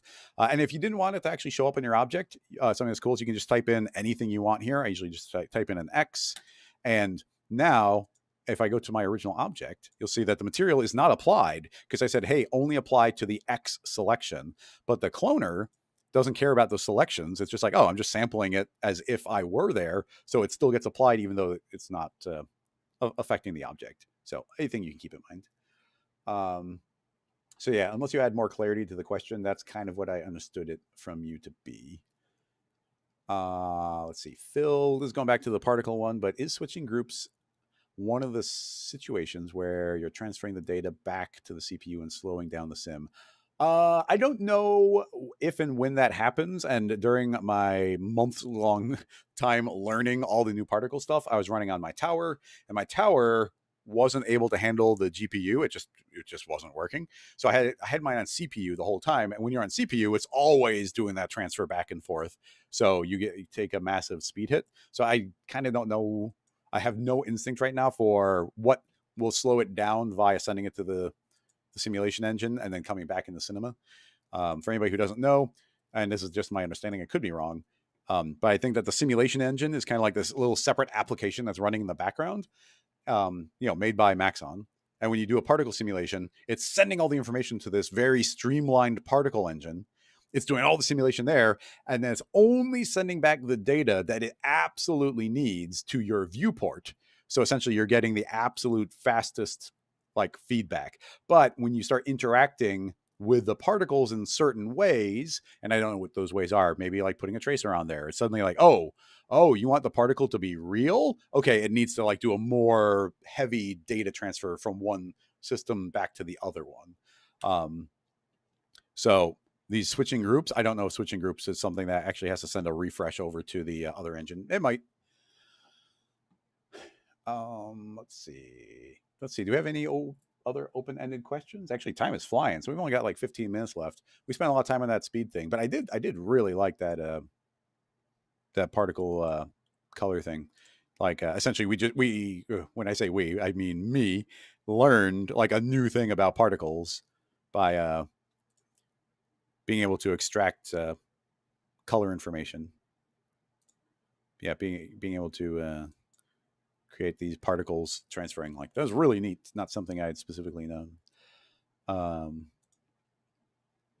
Let's see. A couple questions all popped in the same time. Let's see. I'm going to read through and see where, if and where they're applicable. How would you stick the water droplets to a can, and when the can hits the ground, the beads fling off? I mean, I would honestly probably just keyframe it. You could I mean, if you wanted to, depending on the simulation system you're using. Bullet, you can see bullet simulations in Xpresso. So you could say like, oh, if the can collides with the table, trigger something. So you could do that with Xpresso if you want it to be automatic. And then Xpresso would just, in a very mechanical way, like, activate like an unstick, because essentially there's an unstick property here. So you could have this set to unstick, and then suddenly Xpresso activates it in a particular frame, and it would get applied. That'd be one way of doing it. Like I said, just eyeballing it and being like, oh, the can hits on this frame, I'll activate on that frame. Maybe. It'd be a way to do it. By fling off, you mean flop off due to inertia? Yeah. Yeah, I think all the velocity would be maintained.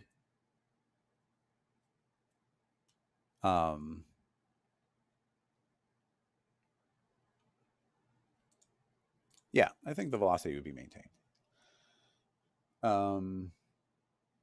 Yeah, it's with all the Brad mentioning, I didn't think of keyframing the unstick, but it does go to, we get all these really fancy like conditions. Like, there's all these crazy things that we can like apply and build these complicated systems. It's like, oh wait, I forgot, I can also just keyframe it if I want to.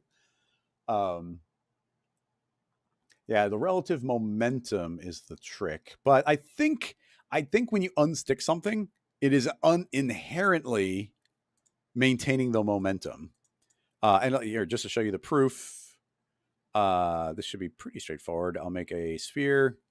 We'll put a vibrate tag on the sphere. We'll do some position, 0.5, 222, 222, 222. We'll also do some rotation. So 777, 777, 777, and 0.5. Okay, cool. So I'm going to, how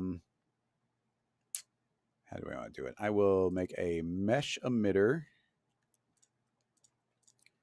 We will do a burst of particles. So I'm going to say a shot of 10,000 particles and 0 speed. And I'll make random colors from the gradient just so it looks cool.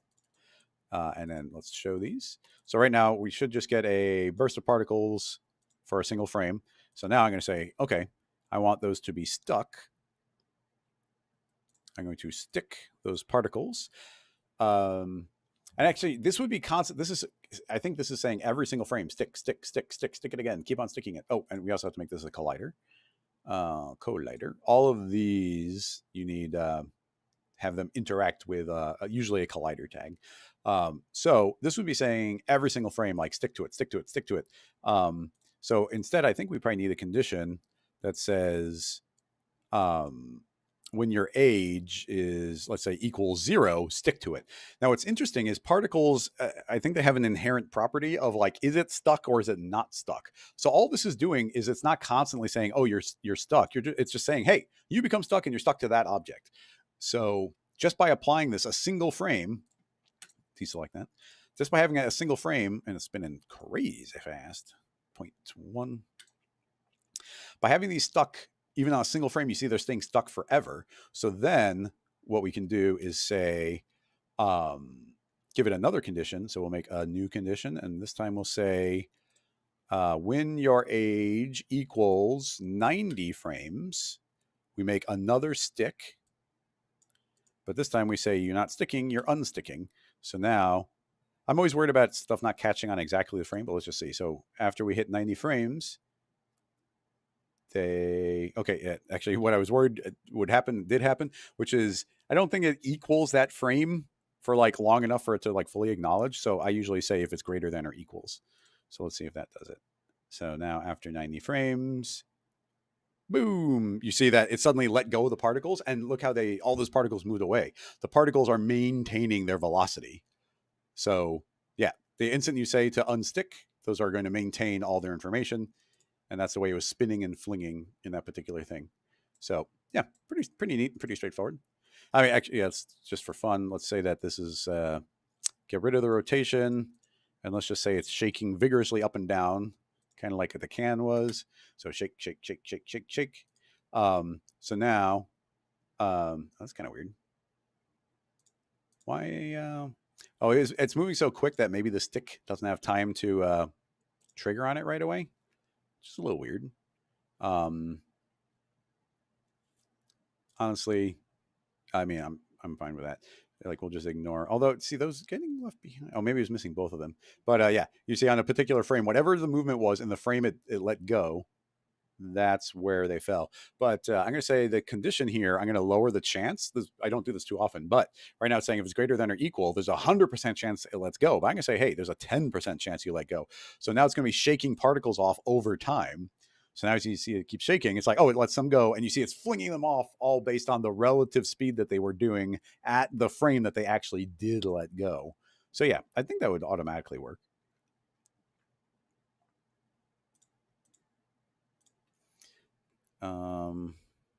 Okay, so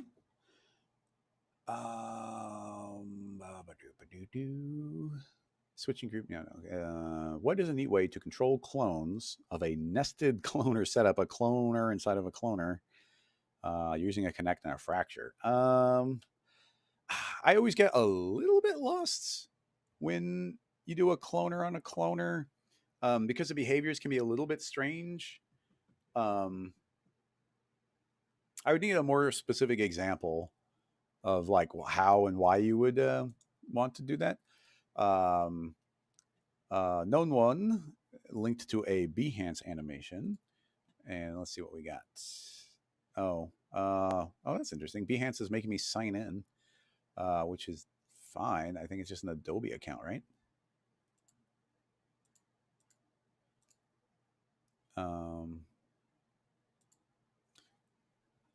That's weird. Why would you lock away Behance behind a password? Wouldn't you want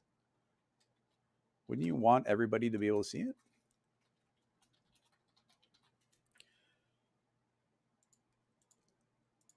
It's also not even. Oh, well, give me a second. It's a lot easier since it's on the screen. You're not seeing inherently. Draft.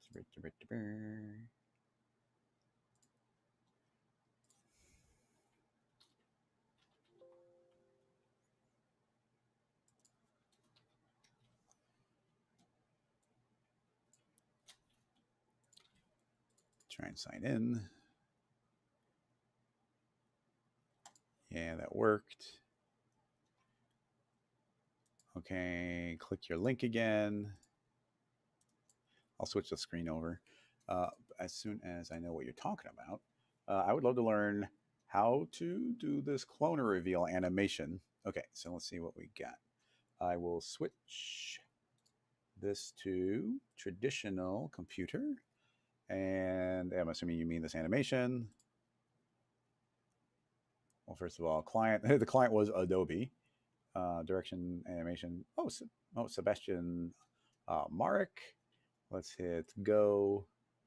You said cloner. You love to see. Your wording is making me. You framed your question as I would love to learn how to do this cloner reveal animation. Am I? Oh, the GIF is below. The arrow falling down. Okay.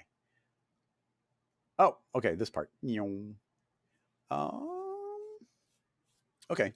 That's more straightforward. Yeah, I was going to say, I don't know what part of this we're looking at because there's like a million different little things happening.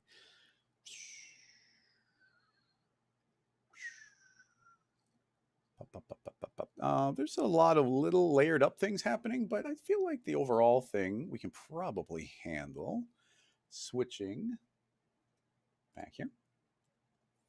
Okay, so I guess I should save this sticky file.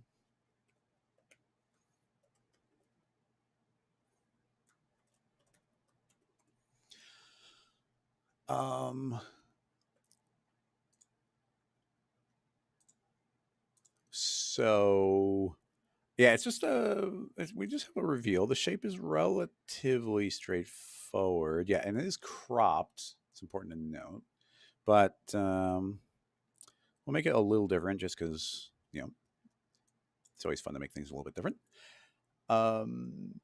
So how do I want to go about doing this? Like that could be a grid.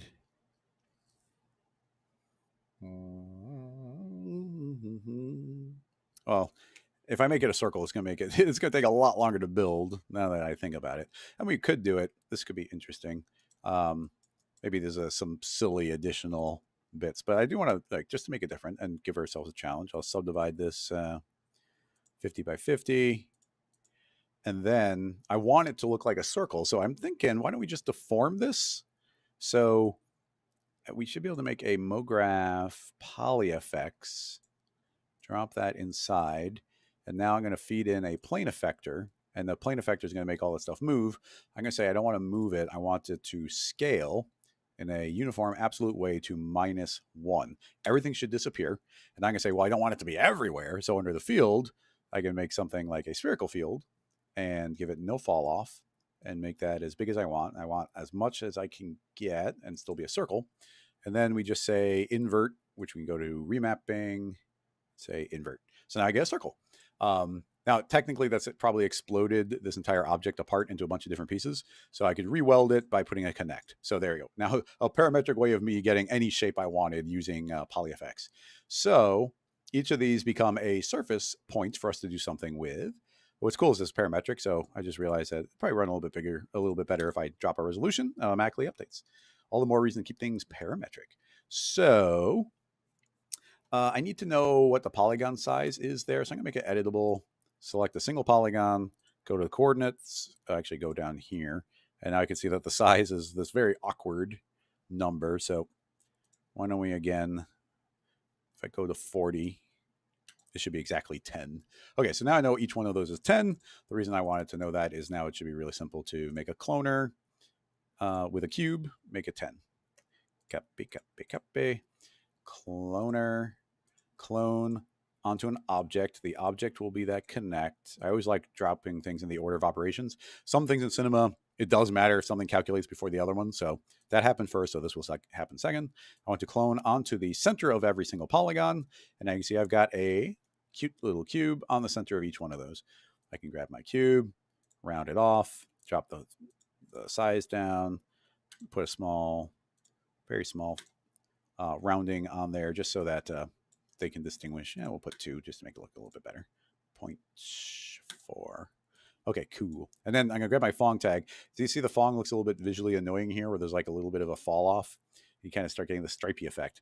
If you change your style to the is a square area weighted, it's going to do a beautiful job of maintaining your rounding, but also making it look flat again. So yeah, like I said, always change to square area weighted. That's the new method. Okay, so now we want some sort of effect to transition through. And also they seem to have like a lip on there. So I'm also going to make a disc shape, crank up my point count, make that larger, make a bit of a hole in there. And from the top view, I just want to make sure that none of those cubes are sneaking through. Oops, went too far.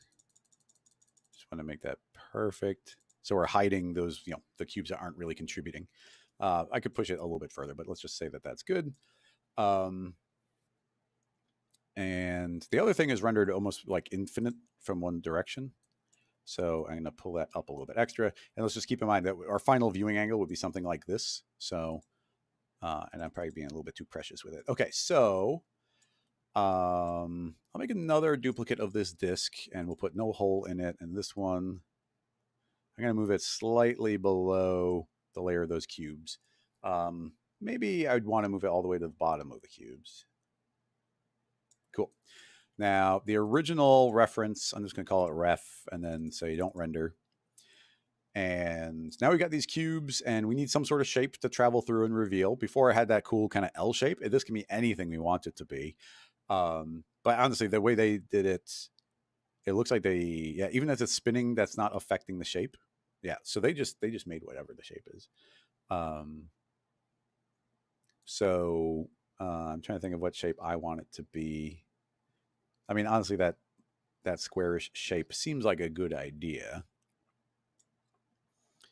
So how do I actually want to do my reveal here? We got a lot of options.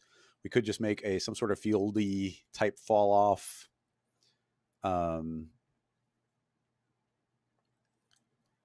Let me think. Yeah, we'll keep it simple. We're already adding a few complications on here anyway. So what do we want? Plane effector, when in doubt, use a plane. And I want to, yes, do position, but not Y. I want it to be on Z. And you see, I'm just pulling those down just below the level of this plane that I have here. So those are, what's interesting. Yeah, I guess they're temporary. So this is fine. We can do this. So that pushes them down.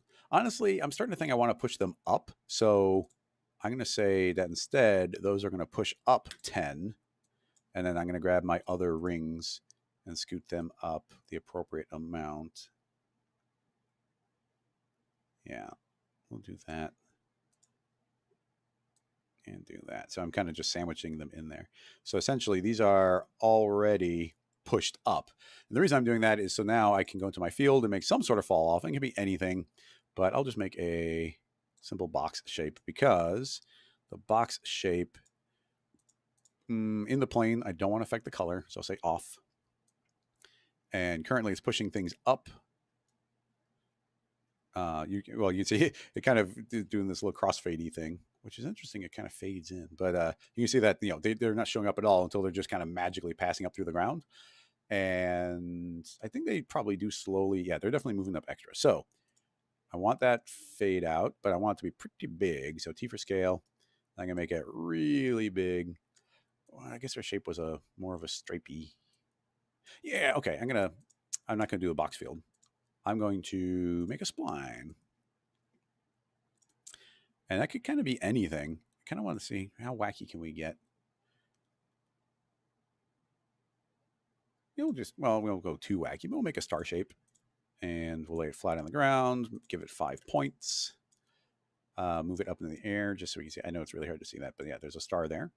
And I'm making sure it's big enough that is covering everything a little bit. So now inside of my plane, I'll make a child just so that I'm reminded. I'll drop in the star. And the star is currently set to curve. But I'm going to say don't be curve. Instead be a mask. And mask along Y. And now you can see we get the star projected there. So now each of these cubes is pushing up based on the star. And we can give this some distance so it can kind of fade out on the edges. You can also say inside, and now it'll fade out on the inside. Depending on how big your star is. We like one or the other might be better, but I'll do something like that. Cool. So now I could keyframe the star. So you can see that we've got, I don't like the way that keeps on intersecting. So I'm going to, just to keep us sane, pull that down a little bit. Oh no, I guess pull that up a little bit further there. Well, it depends on my zoom level, but yeah, now at least it's going to look a little bit more accurate. So now as I grab my star shape and move it across, you can see that we've got this shape entering and it's kind of appearing, and eventually it's going to disappear. Now, there's had a little bit more motion going on. No, not too complicated. I'll keyframe this. So let's say at the time of 0, I'll just keyframe all 3, and I might spin it later. So I'm going to keyframe that. And Let's jump the animation to 180. And we'll just say all the way at the end. This will have passed all the way through, and I'll go a little bit beyond.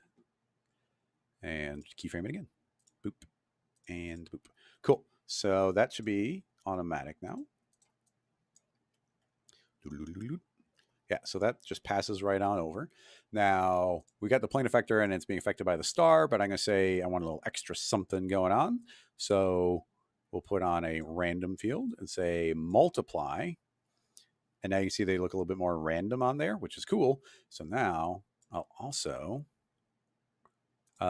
give these random ones some animation speed. So say 100% just so we can get a baseline. Hey, I see them randomly traveling up and down, each doing their own thing. Currently it's based on a noise. I'm going to say random. So each one is completely, oh wait, I do want noise, but I want it to randomize the sampled positions. So each one is kind of got its own thing going on.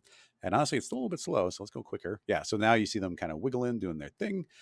Excellent. Now the star, maybe I'm wrong on the star where it doesn't need that fade out. So we could go here and give it no distance. So now we're gonna get that. Well, that's transitioning through.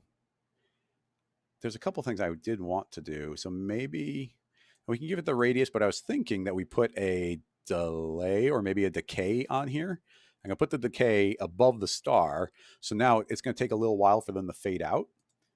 They'll pop right in, but you'll see as it moves away, these later ones fade out slowly. If I crank this way up, it's going to take a long time for them to fade away. So you can see like the star wipes in and then slowly fades away. So, cool ways of layering that up if you wanted to. And then, so we'll have it fade away a bit, but that star is still just popping in with no fade out. But something I really like doing is making a delay. So I'll put this delay above the star, and right now it's a smooth delay. So essentially you see it's almost giving it that same crossfade. It's smoothing out the effect. You could also do something like a spring, but I really like a little bit of smoothing, which is just automatically taking very hard-edged things and then adding smoothness to them. So then I add the decay on top of that. Depends on how big you want it to be, but now these will transition up. They'll kind of wiggle and then fade away. And that essentially all this is doing is that is going to hide our transition. Is we get this lovely little motion there, make any color that we want there. We're still doing color, but typically I'm going to say .y and then make a new plane effector to handle the color. In some ways we could keep those being the same, but let's just separate them out. It's a little cleaner in your head, and you never know when you want to separate them out. So anyway, don't affect the position. Yes, take on the field color. The color will be a random field, make it random, and go to the remapping and say I want to remap it via gradient. I don't want to worry about position information. I just need the color information. And now you see that they're black and white. Now I can go down to load a preset. Now I actually, over the weekend, I don't know why, but I just felt like making I was using the rainbow palette so much that I made my own custom palettes. So if I scroll down further here, you can see I made a whole bunch of new custom ones. So we can grab any of these that I made. So let's do this warmish one. So now each of those is randomly that color, kind of wiggling around, doing their thing, instantly also sneaking down through the ground. So now all we need to do is fake a transition from one shape to the other in whatever way we want. Oh, and also if these are like kind of popping up and down a little harshly for you, I don't know if they would be, but let's see, you see as this transition, like we slow down the noise, but we could also go back into that Y and then make another delay that comes after the random. So let's make another delay. Lots of delays here, and just put a little bit of a delay, and that'll just take the edge off of. Yeah, that just takes the edge off of those. If I crank it way up, you're gonna see those really get smoothed out. Let's just see which one we like the look of. We could add some springiness in there. Let's see what that does. Ooh, I like the spring. I'm gonna unclamp it. Oh, that can be a little bit weird. Maybe I don't want to unclamp it. Let's see. Do they pop back up again when they fade? Yeah, I guess I kind of do that little pixelated thing. I kind of like it. That's just, we can get rid of spring if we don't want it. But yeah, I kind of like this extra springiness where we see all that. So yeah, we'll keep that there. I'll grab, let's grab the we've got this disc shape here. Maybe since we're making this look nice, we'll give this a save. And we have the opportunity now to do more rendering, which I haven't gotten to do rendering in like 2 or 3 years, just from, live streaming, eating the resources. So, pixel transition. And okay, yeah, so I'll grab the shape and then let's feed that into a thicken, and that will automatically thicken it. I'll say thicken it from above. Doesn't need to be so much. I mean, obviously we can make a ring, but I've already got that geometry, so I'll drop that there. And it's not constantly refreshing, so I feel pretty safe in making a bevel. Drop that inside as well. That comes after the fact. We could add 2 segments, or sorry, 1 unit, 3 segments. Just make that look kind of nice and rounded. And then we can go into our materials. Inside of here, you go to materials, and there should be in your asset browser, you'll have more or less depending on if you have max on 1 or not. But yeah, we got all these different materials. If I go to metal, I'll just find a nice, even just a nice simple aluminum, drop that on there. These are all redshift materials, you can see. So there we go, nice simple aluminum on there. And then again, like I said, the last thing we have to do here is some sort of transition from one model to the other. Now, how do I want to represent that? Because right now we just have this flat kind of plane. We could do it with alphas and all that. We wouldn't see that in the viewport. So I'm kind of thinking I might want to, instead of using this disc shape, make a duplicate of my original reference, just to kind of cheat it. We can do it pixel by pixel. So yeah, with that reference, pull that up in the air. Now I've got that pixelated version of this. And even if we treat this as the final model, yeah, I'll do it this way. Can we use the same information? Maybe. Yeah, I think we can. In order to distinguish this, erase, or I guess we'll call this before. Yeah, we'll call that before. Oh man, there's so many different ways of doing it. I think I'm going to do like a model swap, but you could do it just by texture transitioning. We could do it. Oh yeah, but you see, we'd have to render it, but that could still look good. Okay, whoever responds quickest in the chat about it is the way I'll do it. But hang on, I lost my chat windows. There's Twitch. There's that. Okay. Whichever mass projection. Oh yeah, excellent. But yeah, just to finish this off, should we do this via a geometry transition where I essentially erase out some geometry by its scaling or just popping into existence, or should we do it via a shader doing the transition, maybe with like a vertex map? So somebody in chat say vertex map or model, or okay, yeah, their geometry. Okay, so NamLab said geometry, so we'll do geometry. Oops, sorry, CG Studio, slightly behind. So here's the before. And so we'll just make a before and an after. But the processes could be incredibly similar. I'm going to put that into a null just to kind of prove that we're doing it as a separate model. And I think maybe I'll even just make another one of those poly effects. So we can make a poly effects. And let's see if this works. I'm going to feed in another plane effector. And the plane effector is going to not do position. It's going to do scale, uniform, absolute, -1. So again, those have now scaled away to be nothing. But now I'm going to say, I want to go to my field and drag in that star.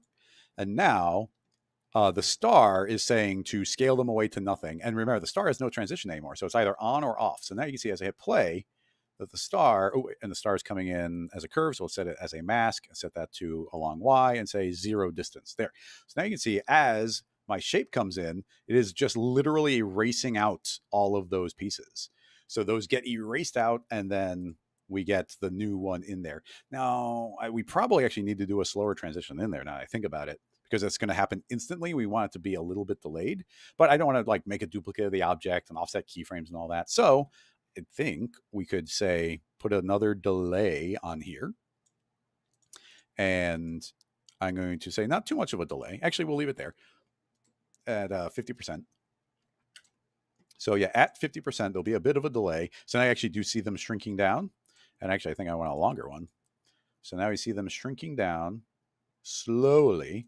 But now that they're slowly transitioning, I'm going to make them be heavy contrast again by putting in a quantize, drop that down to 0. So now it's back to being on or off, but it should be on or off with a delay. So yeah, it's a little bit behind where it used to be. So yeah, those are instantly disappearing. And then you see that they're going to start reappearing again. But now after that quantize, I'm going to add on a decay at 100%. So essentially, once it's completely decayed, it can't come back again. So now that erases out. Oh, that's interesting over there on the edge. Why did the edge manage to come back? Maybe, it's probably because the quantize, it never faded. It was so light on the edge that it never had a chance to fade. So I'll just shorten that down. That should be fine. Yeah, so now they all get erased and they remember that they got erased.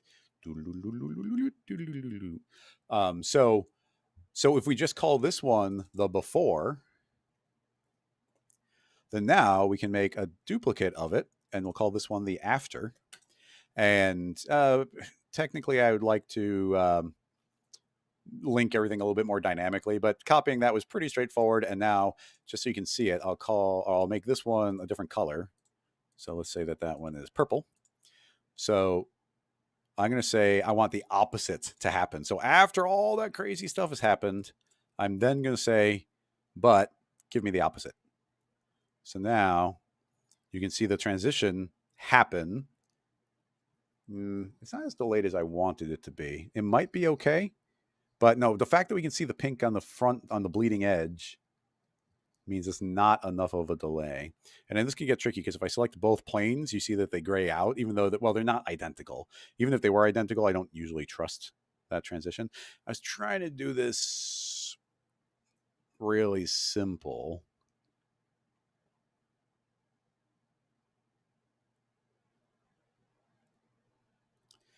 And if we had the correct, I can turn off the before. Because really, if we see this pink ahead of time, that's not hiding the transition. That's what we want to hide. So if we can get the delay just right, it might work. I mean, that's better. We get those little flashes, but that's not necessarily a problem. It's not on the bleeding edge anymore. And the edge seems correct. So I just have to copy this value into the before. And there we go. So now you can see that we end up with, we got the white ahead of time, and then we've got the pink that's now hidden via that transition of it coming in. The original image, the final that comes through, is essentially a lovely gradient of these same colors. So we'll make another redshift material. This time I want a ramp into my color channel, and the ramp will be that same warm-ish one I made, and that will get dropped on our after. And does do gradients not show up? Gradients don't show up on the model? That's annoying. Projection, R for rotate, spin it down. Now, here's the exciting part. With me having a working redshift, let's go, and you can see that it's not showing that redshift material in real time. It can't handle a gradient, which is unfortunate. So let me go to standard layout and open up redshift. Behold, initializing, and come on, do it. Cool. Okay, yeah, so there we go. Are those white ones sticking around again? Hopefully not. So yeah, you can see the gradient applied now. I might make that projection a little bit bigger. So I can scale that up, and you can see we're getting feedback right there in the viewport, which is excellent. Yeah, a little bit of a transition there. Rewind, hit play, get a little bit of something going. So yeah, it's flat, and then these start transitioning in, and they do their crazy thing, and then we end up with, when it's all done, we've now transitioned to that gradient, which, if we go back to the original thing, I think it was working. And that's us hiding the transition that way. But, we could have hidden the transition via a vertex map, and that vertex map could have driven a shader type of thing. So obviously there'd be a million different things we could modify and change here. Let's throw in a nice HDR. If you didn't know, another little tweak they added in, go to all, click on HDRs. We can pick any HDR here that we want. Let's grab a default HDR. If you drag it into the empty space in the scene, it will automatically, it's got to load it on the computer. It'll automatically create a redshift dome light for you and add it to the scene. I will say don't show up in the background, but now it's actually illuminating everything for us. And now we get that nice background. Those look nice and soft. Although this cloner doesn't have a material on there. So let's make one for it. I'll make a new redshift material. In the material, I kind of like it, kind of like them being gray there, but let's double click, search for the word user, color user data, output that into the color channel. The color channel, the user data attribute will be a MoGraph color. And now those colors are actually coming through. And now we can do things like add shininess and reflection to them.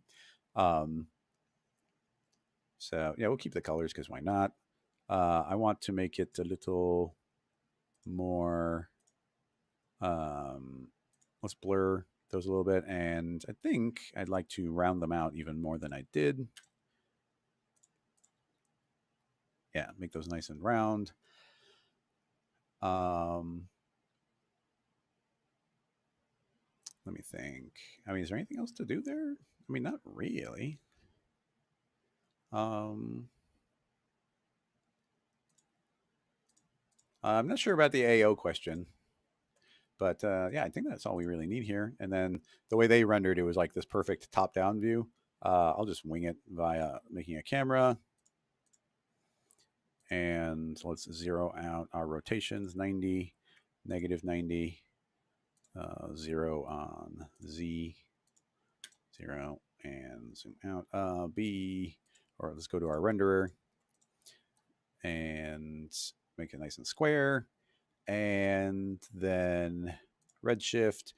It's during, obviously, we're in a live stream, so I'm going to say render low quality, threshold of 1, the quickest way to get your render to go super fast, relatively speaking.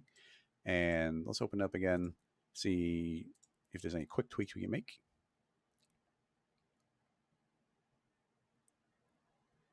That's okay. We could make a bit of a background, might be nice.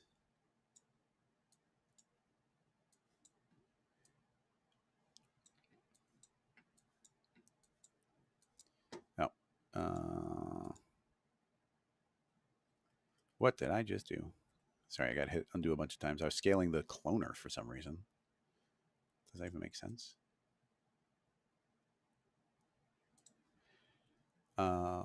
This disc shape. Why is that happening? Oh, I'm in the material again. I've done that twice. Okay, cool. That's all I wanted to do. Shadow's not doing us any favors there, so actually we can fix that. We'll just make we'll do that in a ring. Crank up our segments. Go to a side view. Scoot that up. And we could apply a different material there if we wanted to. And then the other image had like a little something going on beforehand. So I guess we could make an alternative gradient, or what do we got? Let's just for fun, why don't we go to materials, just see what we got? Ceramic, concrete. Ooh, concrete? Yeah, let's just make concrete. Why not? So I don't have a specific preference. We'll make a dull concrete on the before. Isn't this nice? We can render.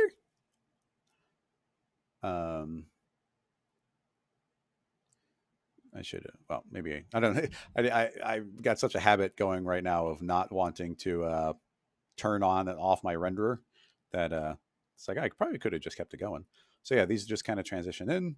So let's say go back to our renderer output, all frames, save, start it rendering. We'll estimate, you know, if this is going fast, then we can keep it going. If it's going real slow, then obviously we can't stick on it forever. Let me tab on over. Yeah, and I got the quality set crazy low, so you can see like our shadows and everything are not like amazing, but yeah, it's already on the third frame, so not bad. So let's go look at the reference just for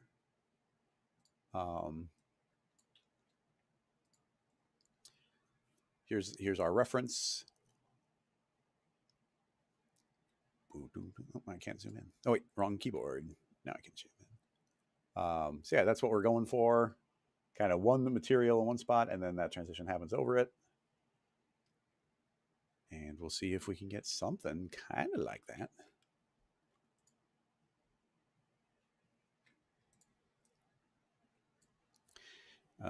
Let's see. It's going to take a few frames before something starts happening. Let's see. What are some things to talk about in the meantime?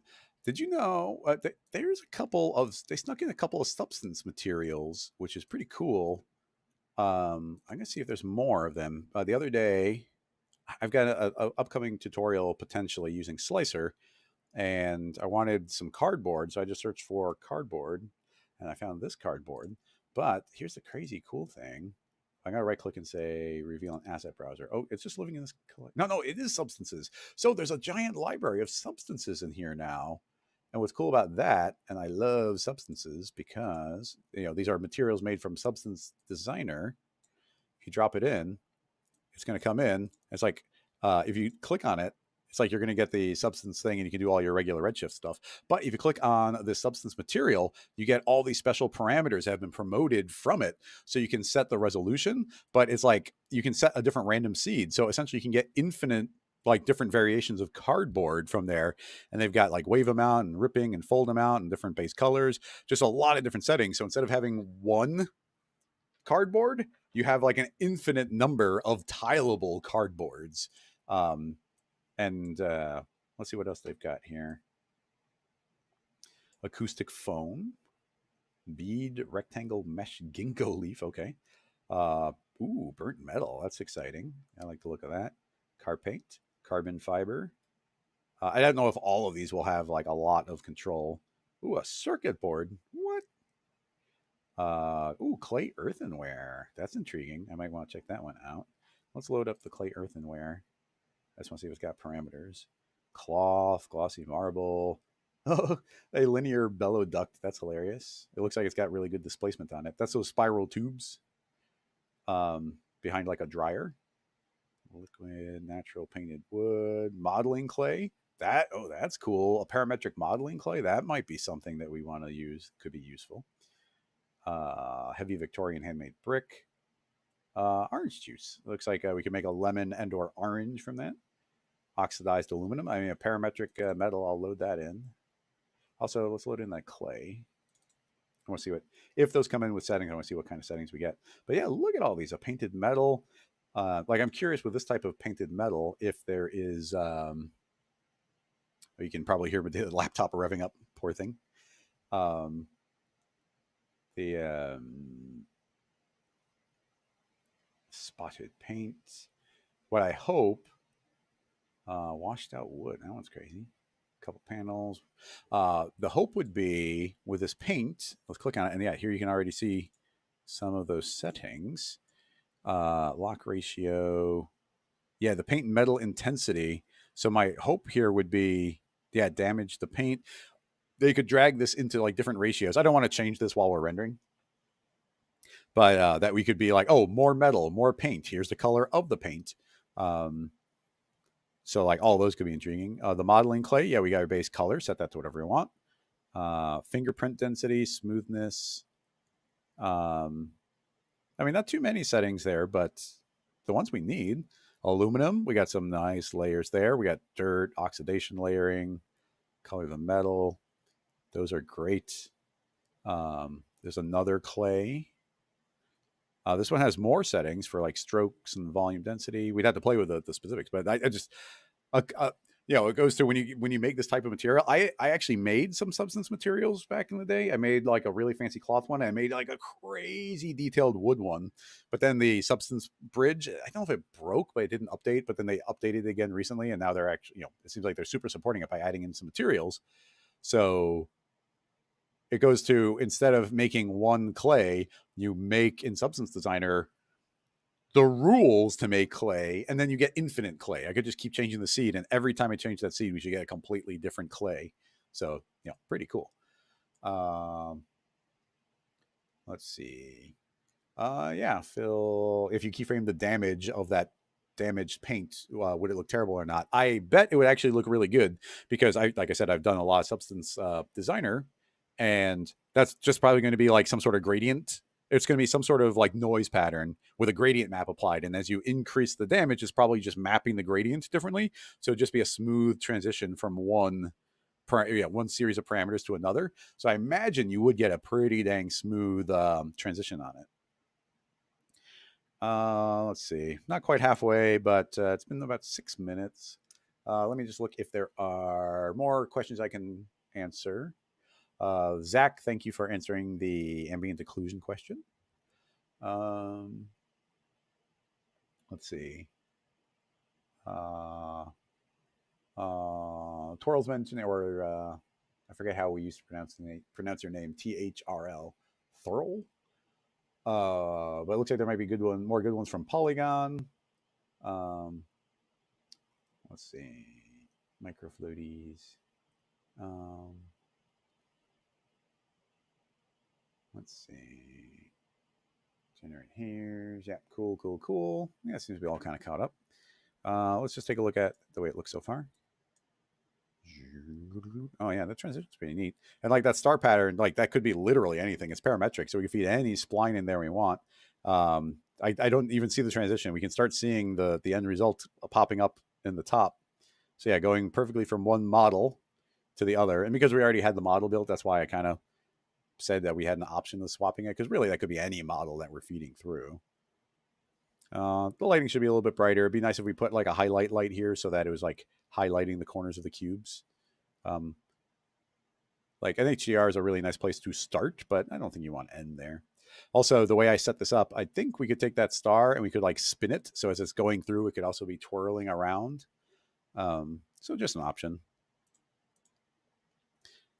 Yeah, so it's all transition through. Like maybe it being a little bit smaller would work a little bit better. Uh-oh, what's that mean? I render so infrequently. What does this mean? Object, pixel transition before cache could not generate tangents. Why not? What's wrong with them? I didn't see a difference. All right, well, you just keep complaining.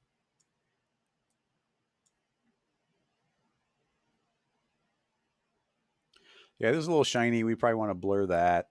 I picked like an outdoor HDR. It'd probably be good to do one of the indoor studio ones. Maybe it would give us some slightly softer looks. And yeah, definitely the other one had like a nice soft plastic vibe, where this is a little bit more harsh with like concretes and metallics. Yeah, the little springy ones kind of springing in and out of action. But yeah, transitioning from one to the other. And of course, everything goes to like we could make a million little changes. We can like look through here, be like, oh, like we should change this, we change that. Like at this concrete, it should definitely be like a softer plastic, or maybe even a very light wood, like a really bleached wood. And this metal ring should probably be plastic. That could be a softer plastic. Getting some twirl in the star could be fun. Maybe make the star a little skinnier, although it does need some range for that. Yeah, those are working. Honestly, I feel like the resolution is probably a little, maybe too small. Like fewer cubes, I think would look better. And then they get really dark, like this dark one. I think pastel, their original design with the pastels looks pretty cool. Anyway, we're going like well over. We're getting on an hour over. So as we wrap up, is there any final questions kind of pertaining to this? I kind of went through what I would have changed about it.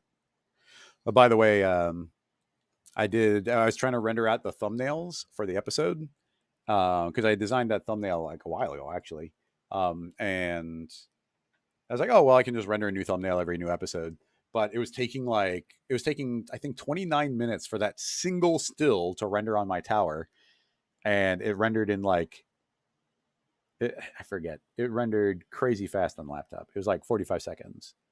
So it was something like a 50 to well, I want to say it was like I think I did the measurement, but it was like 40 24 times faster on the laptop than my tower, which is funny.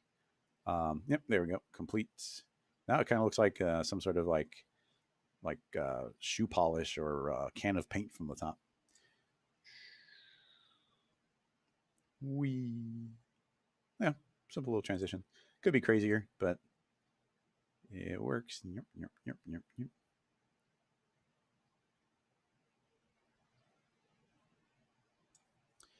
Yeah, nothing changes from here, so I'll just stop that render. Cool. Let's see. I guess while we're here, why don't we pop open our renderer?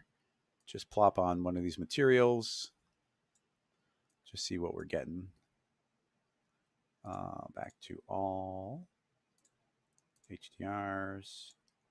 Shrink them down. I don't have a favorite HDR.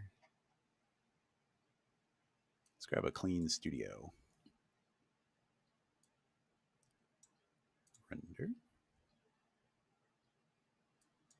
Excellent. All right, let's see. Let's see what we get. So on something like this painted metal, let's just say we were keyframing it, and we got the paint metal intensity, paint roughness, mark, paint stroke density, damage paint. So let's pull back on. Oh, that's weird. It's got a very. It's jumping weird increments.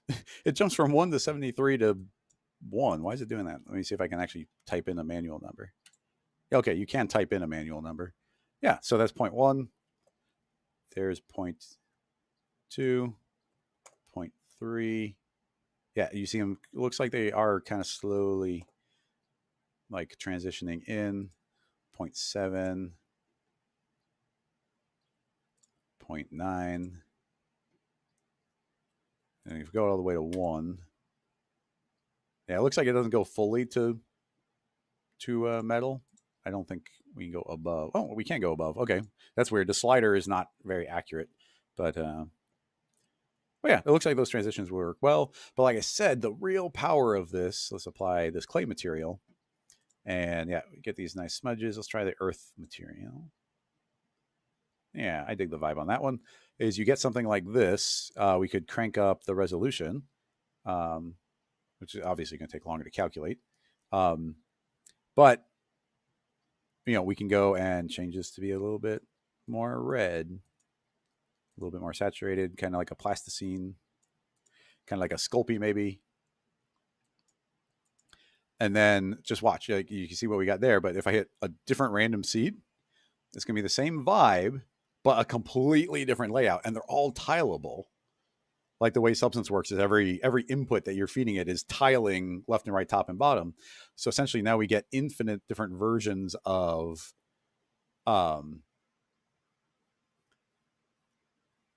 we get infinite versions of this material. And when you think about this in the context of like animation in the context of like 2D animation or like stop motion animation, that if we wanted this to look more stop motion-y, all we have to do is keyframe this random seed, which is like incredible. I don't know. Well, let's just do a test because why not? Let's change this to be a little bit more subdivided. I will apply a displacer. How often do we use those anymore? I almost never do. Put in a noise.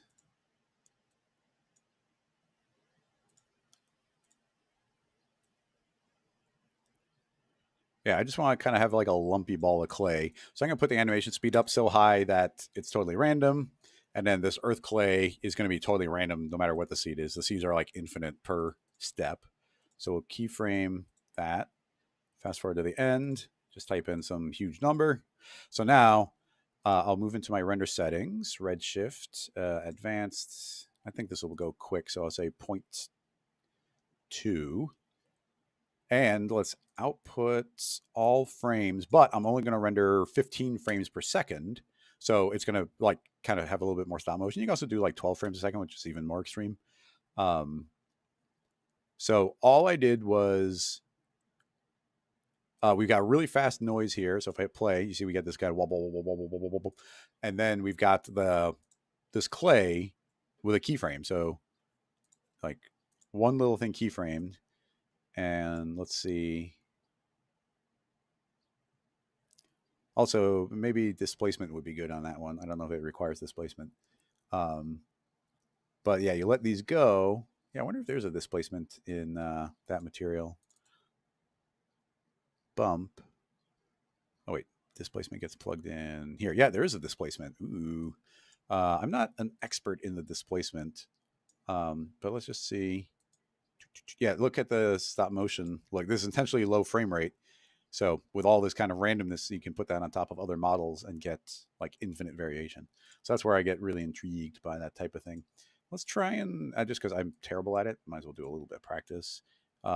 Getting displacement to work, which I think, well, it goes to, I know all you have to do is add a Redshift object tab, go to geometry. I think you override, you activate your tessellation, and then this should be, oh, and then turn on displacement. So several checkboxes to get there. But then I get a little lost as to like the way it's actually subdividing stuff and like how far is this displacement going. Like right now, this model is pretty big. Would it be a good idea to make the model a little bit more tiny and zoom up on it? Is the displacement more exaggerated then? Are we subdividing it enough to see? I know a good trick is to make a wireframe, output that, and now we can see, yeah, you can see, okay, it's super duper subdivided. So they're there. So let's just see this displacement. It says it's all height of 1. I guess it is doing it, but I just want to exaggerate it. Oh, that didn't look good. Scale 1, height field, object. Edges 1, maximum displacement. Oh, that's the maximum displacement. So and then is this a multiplier as well? Yeah, see, it's a little bit weird. I've always found it a little bit. Uh-oh, I might have just froze it. Oh, nope, it woke up. Like, do you have to turn on all those checkboxes to actually make displacement do something? Like, it's so many steps. It's no one is asking about why I don't use displacers anymore. I don't use displacers because I always use a plane effector as a deformer, because then I can also use all the. First of all, it's supposed to calculate a little bit faster, and second of all, it you can use all your fields and everything instead of just using noises. Yeah. But yeah, it just goes to like this displacement. It's like, okay, well, I'm going to say I want it to be 5 times as much. And then suddenly it just looks like it's flat. But maybe it looks flat because this is told it's like, well, you can't displace more than once. I'm going to say, okay, well, now you can displace up to 5. And now you see suddenly there's a bunch more displacement. And we got displacement scale. So I'm going to say 2. And I just want to see, okay, so that suddenly is displacing double. So that's a multiplier. But like I had to turn on like 1, 2, 3 checkboxes and then override the displacement for it to be able to go over 1. Like that feels like a lot of steps to me. Like, I don't know, maybe I'm not being fair, or maybe that makes sense to other people, but it doesn't make sense to me. It makes me always feel like I'm missing something. Plug back in the actual clay material. Yeah, a little displacement. That goes a long way.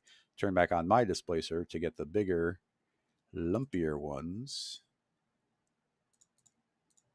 And honestly, noise, let's do wavy turbulence. That's kind of, it looks a lot like Perlin noise, but it's a lot smaller. Oh, and this is really tiny now, so that makes sense. Yeah. Displacer, displace 2. There we go. Some lovely lumps. Anyway, we're getting neither here nor there. But I'll just say I love me some substance materials in Redshift because you get infinite variation.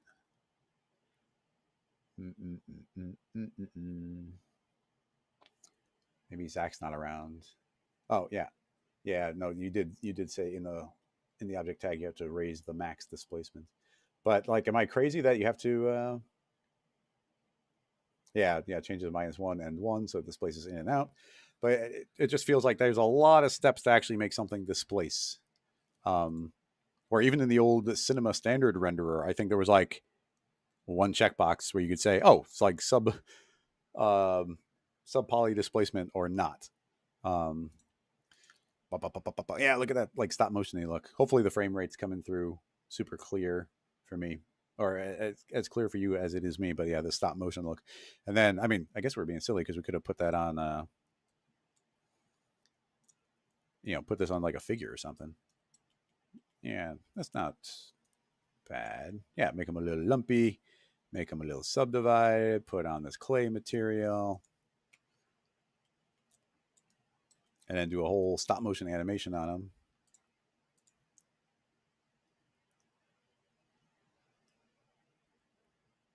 Yeah, we'd have to push in and out. And now probably want to scale up the entire material to be a little bit larger than it currently is because there's now too much fine detail on there. But it's all good. Yeah, but even that's still working pretty well. And yeah, all that imperfection is what actually makes something feel a little bit more cartoony.